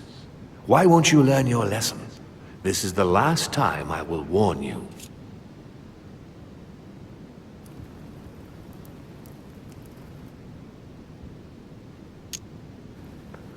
I think he's worried about you. Worried? Marvelous. That's just like him. You know, in a family like ours, we all have a role to play, and his is to worry about everyone else. Let me reassure you, there's no reason for him to worry about me. And what's your role in this family? Mine? Oh, I think they probably feel I'm the eternal naysayer, I suppose. I think one mustn't be afraid of change. and that it is healthy to challenge oneself at regular intervals. I don't impose anything on anyone. I'm just following my own path. But where does it lead? I suppose I should explain. For centuries now, demons have emerged in and around great leaders all over the world. But like true tyrants, they have governed with an iron fist in a studded glove. That's the impression I get. But you see, people's discontent is increasing, and they are too high up to hear it. They take themselves for gods. Sooner or later, the people will turn against us, just as they have in the past. Each time it's happened, many of us have died. We must master the humans, yes, but gently. And the best way of doing that is by allowing them a free choice, Louis. You really are trying to liberate men. Of course, not entirely, no. It is easier to keep control over people who slumber than people who are oppressed. A man with nothing to lose is a dangerous man. Whereas, if you give him a roof, food, and entertainment, he will do whatever you want. The best way of getting them to achieve something is to make them think it was their idea. For that, they have to feel as if they are free. Hang on. What do you mean? Look at the United States. From the start, I introduced an idea that will change everything. The idea that everything is possible. Everyone can become someone. Is there anything more beautiful? You mean it's not true? Man can move mountains when he believes it is in his own interest. And what nobler cause is there than his own freedom? Do you have any more examples? Of course. Talk to me about slavery. Well, take the slave trade, for example. It's an archaic practice that simply has to stop. Today, black slaves of America work for free and in unbearable conditions. Tomorrow, if you free the blacks and offer them work along with a salary, they will bless you for it. Then, they will be integrated into the system. They will be taxable. Once they are free, they will have to work for a roof, pay taxes, and feed their families. Maybe we could take away the civil rights of prisoners, for example. In this way, we'll keep control of all those who respect the system and benefit from the others as workforce. And what would you propose for women? They must be given the right to work and to vote. Look, at the moment, they don't work. They take care of raising children. What a mistake. We have to get them out of the house. Make them work. In this way, not only will they become consumers, but they will also delegate the job of education to the system. We could guide humanity from a young age, Louis, don't you see? Today, we are wasting too much time. What obscurantism! By harping on this concept of good and evil, guilt and redemption, look where men are now, locked up in beliefs that should no longer exist. It's time for men to rediscover themselves and to take control of their lives, as they really are, without any moral judgment. Tell me what you think about progress. Progress is essential, Louis. It's the future. What else? Progress must liberate humanity from burdensome chores. Progress must replace man wherever his presence is not obligatory. It creates both the desire and the need. It will liberate women as soon as the machines are able to do all the chores in the home automatically. It will bring men together by bringing a faster means of locomotion. Look at the cultural revolution that printing brought about. But the most important of all has already been laid. The foundation stone. Freedom of speech. The First Amendment of the Constitution. There must be opponents to every project. So, above all, don't develop a one-track approach, otherwise man won't have enough room for expression to feel free. If man sees his chains, he will only want to break them. If we give men the feeling that they are free, I am convinced that they will exceed their limits. And it is only from that condition that humanity shall rise up. But do you want to dominate or raise humanity higher? I want it to advance. I want it to progress. Man is our vessel. If he progresses, then so do we. Wouldn't you like to know what we really are? Who do you mean? Demons? Yes, us. our species. I've been searching for centuries, trying to find a way to explain the reason of our existence, but humanity has not yet evolved enough to make any progress on the subject. I am convinced that the sciences will bring that knowledge someday. So, that's your objective, is it? To understand who we are? I see your point. Our family clings to its privileges and to the past, and that's how they are putting us in danger. The time has come for change. Now that you know your true nature, there are still a few things I need to teach you. What do you mean exactly? A new skill, and not the least, Louis. It's about taking control of a person.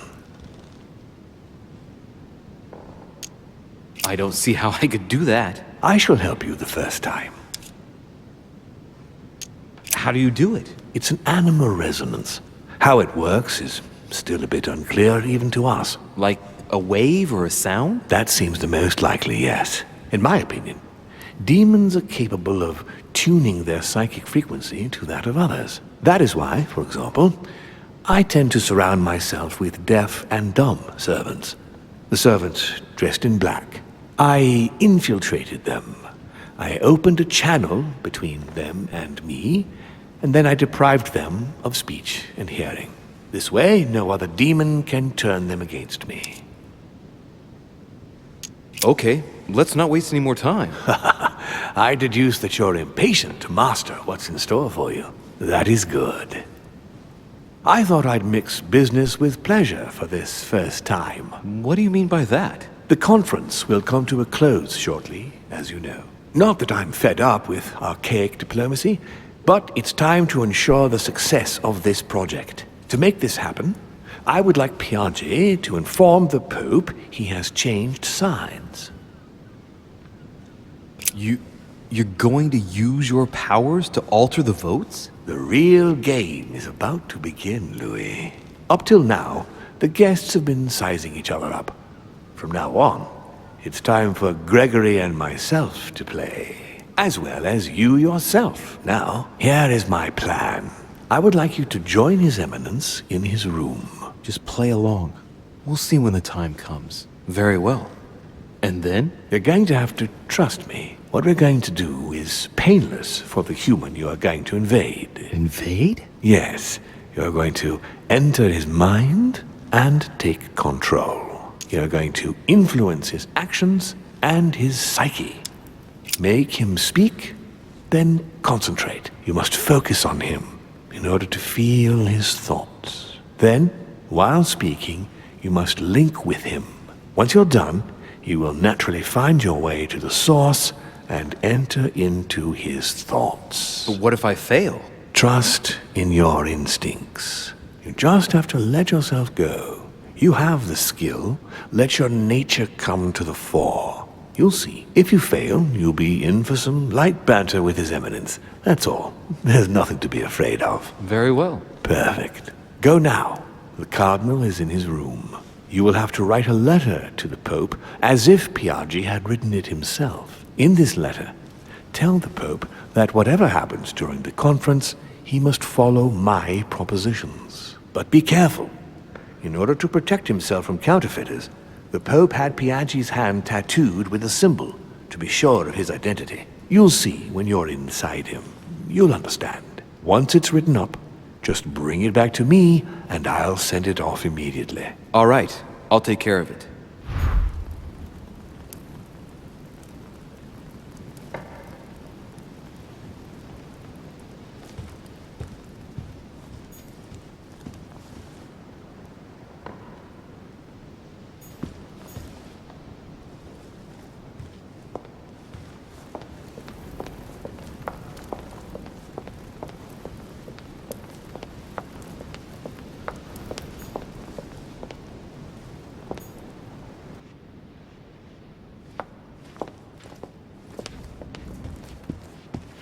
Please don't hold it against me, but I would like to be alone for a while.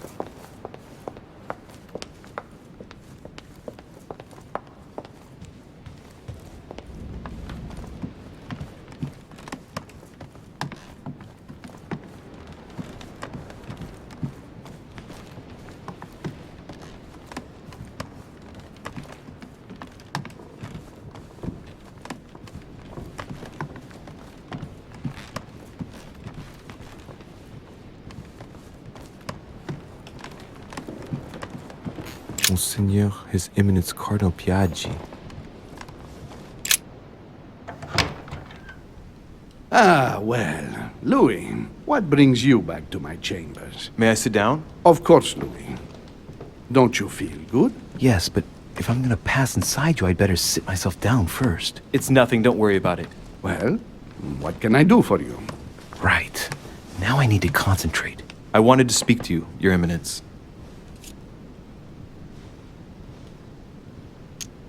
I wanted to thank you for your help. I mean, for your time talking to me about the Holy Lance. Oh, and did you find it? It's the crusade of a lifetime for some people, Louis. You are searching for another Holy Grail. You're nearly there. Link into his thoughts. Does it annoy you at all? But what on earth is he trying to get at? Why do you ask, Louis? I don't follow. For the glory, Your Eminence. I can feel it coming. It's working. What insolence? Why, really? I am a man of the church, Louis. May God keep me from such ambitions. Right. Let me in, Your Eminence. Why?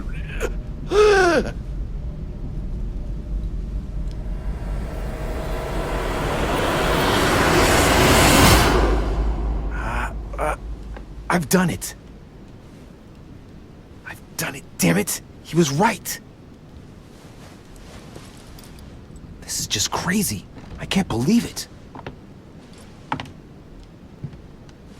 Look at yourself, Louis. You better not get caught. Whoa.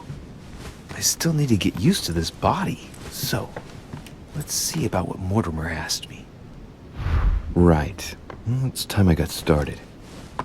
Let's see what I can find here to help me write that letter.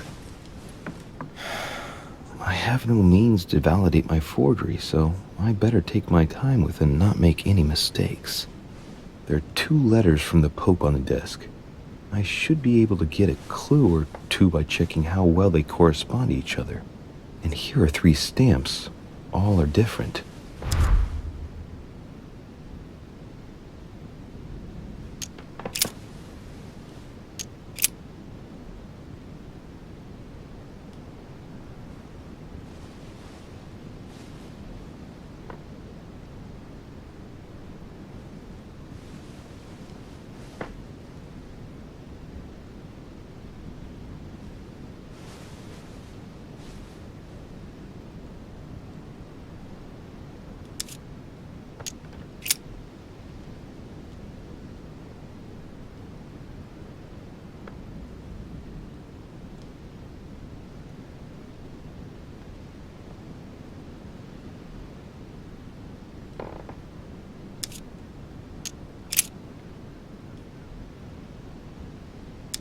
Right. Well, let's start writing. Lord Mortimer asked me to discredit Sir Gregory and to announce Piaggi's final vote in his favor. As an introduction, Your Holiness, thank you for your trust.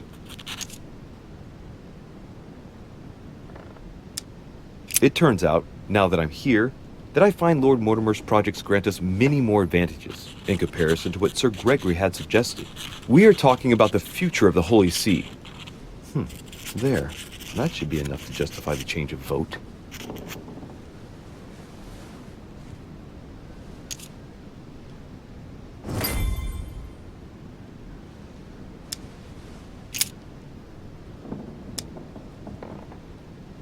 In one of the letters, the Pope asked Piaggi to change and to stop using his personal stamp. He asked him to use the one with the Pope's motto on it.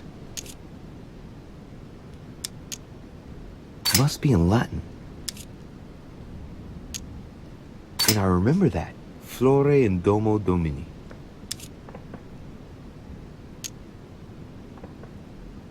Must be in Latin.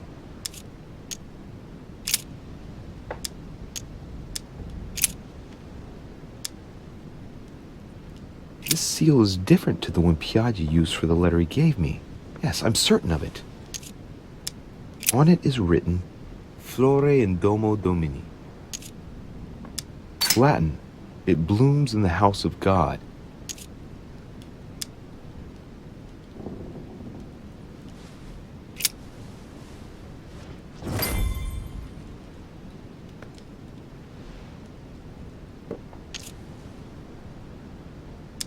There's a kind of code composed of 6 letters that they always write under the dates of their correspondence. According to Mortimer, it's got something to do with Piaggi's tattoo. I guess I'll have to write one for today's date. Now, ideally, it'd be better to do without it, but I'm going to need to be extremely clever here. Today, the date is 24/01/1793.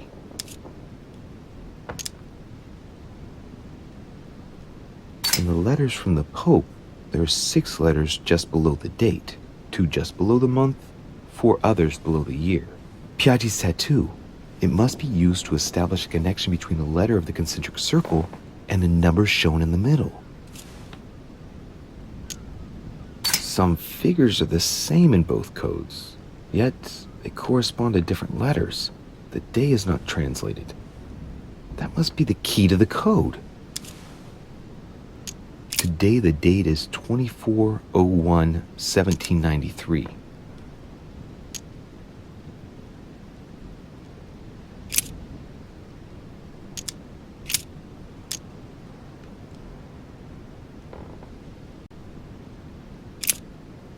Today the date is 24/01/1793. Today the date is 24/01/1793.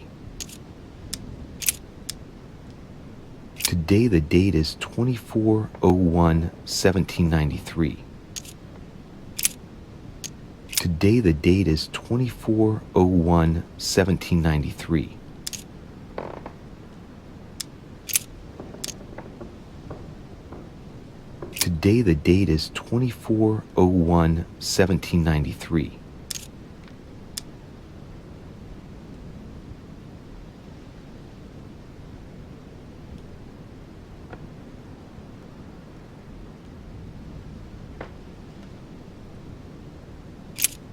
Today the date is 24/01/1793. Today is the 24/01/1793.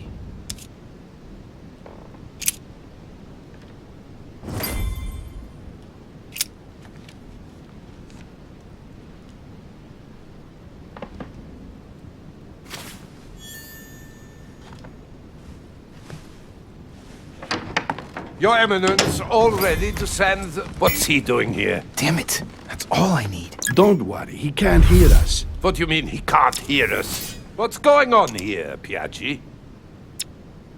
The old goat is going to drop us. The lousy turncoat. Well, he'd better not tell me he just fell asleep.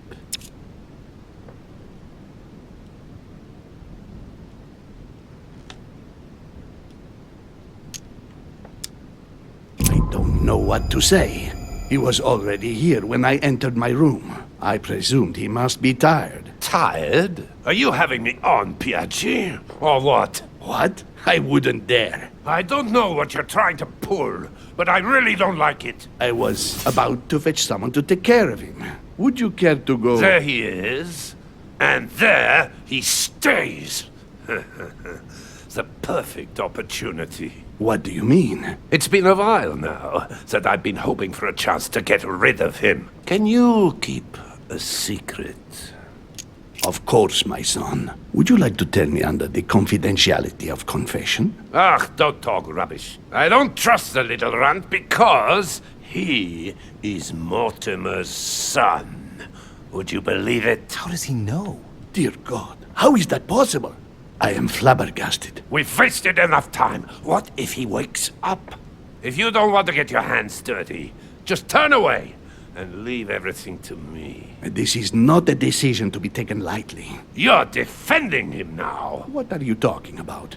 Of course not. He's made you change sides, hasn't he? The slime bag.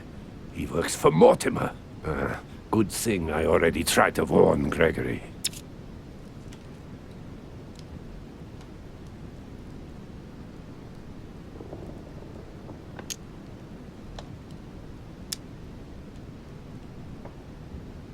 I am certain that Sir Gregory would be opposed. You know nothing! I know Sir Gregory better That's than... against the rules of the conference, Monsieur von Wollner. I refuse to go against Sir Gregory.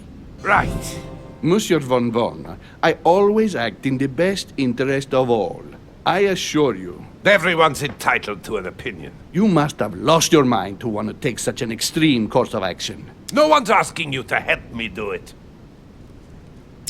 He is capable of reporting me to Sir Gregory. I'm really risking my neck here.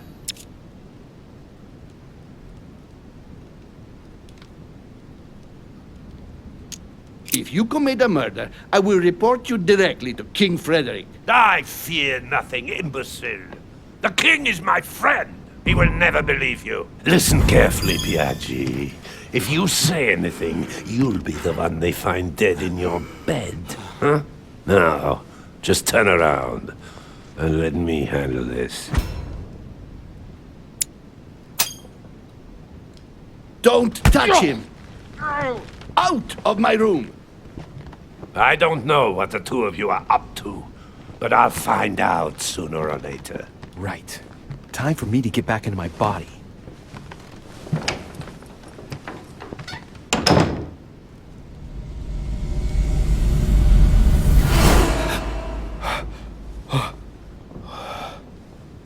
Right. Don't just stand there, Louis. Mortimer's waiting for you in the red salon.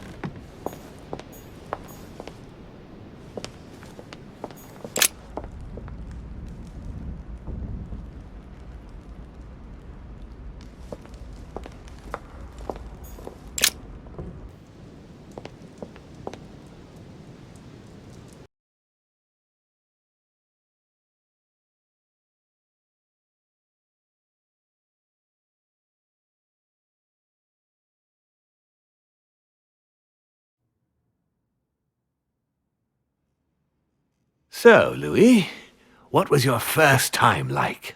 Bewildering, isn't it? Here's your letter. I have to admit that the experience was utterly amazing. Come, tell me more.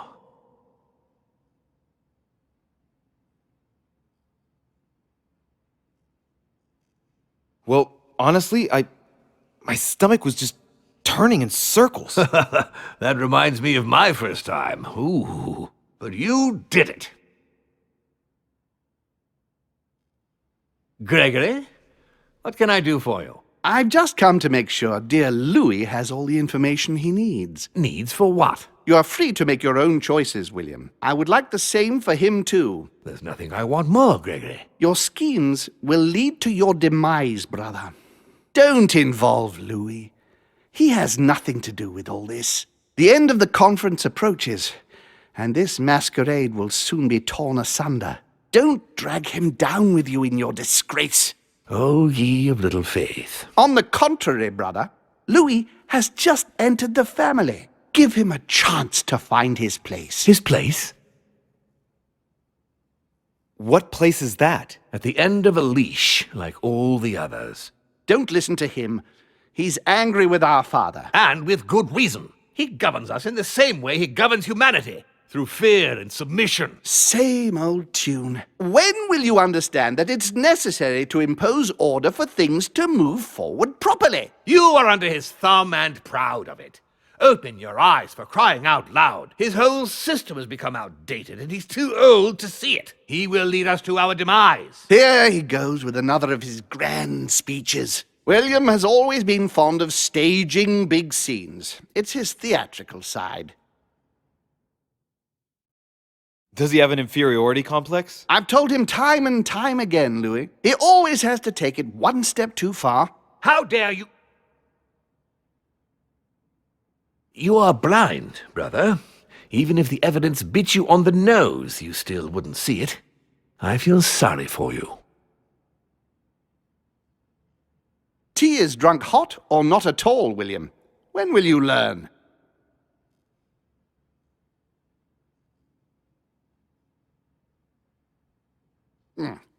It's too bitter.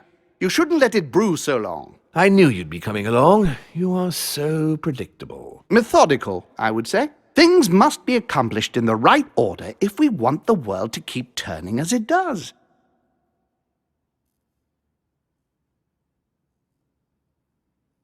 When you speak of the right order, I can't help hearing your order. Louis, wouldn't you think that by now we've acquired a certain experience? Don't you think that we are the best place to know what the right order should be by now? I mostly understand that even with the best of intentions, this kind of talk could well be misinterpreted. Every powerful man has had to speak in this way at some stage. That doesn't mean that they were right or that they achieved great things.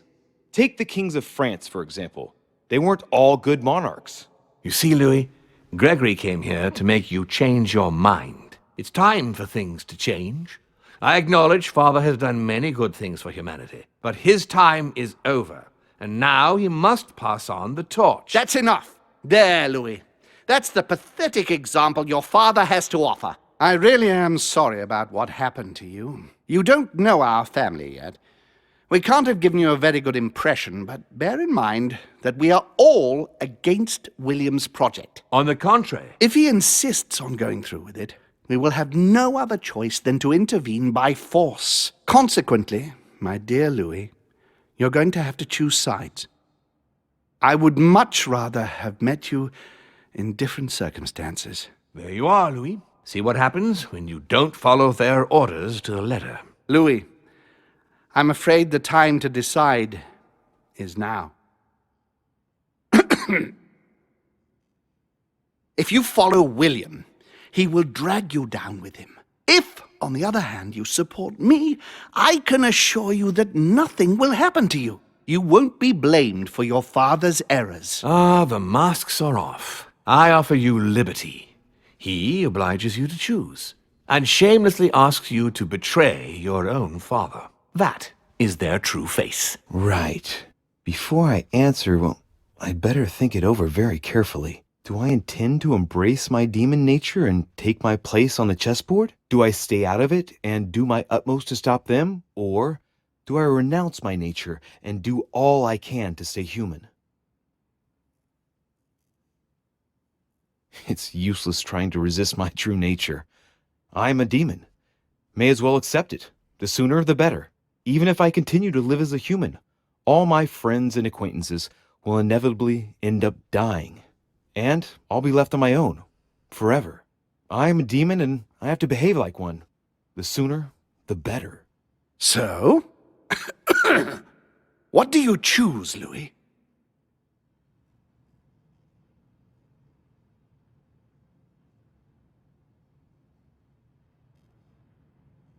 I shall follow my father, Sir Gregory. Very well. But don't say I didn't warn you. Please, don't take offense, but I just can't turn my back on him. It's time we finished what we started, brother. The final vote of the conference over the acquisition of Louisiana will take place in a few hours. I propose you gather your troops and prepare to close the debate. That's precisely what I was going to suggest. Come, follow me. It's time for us to get ready.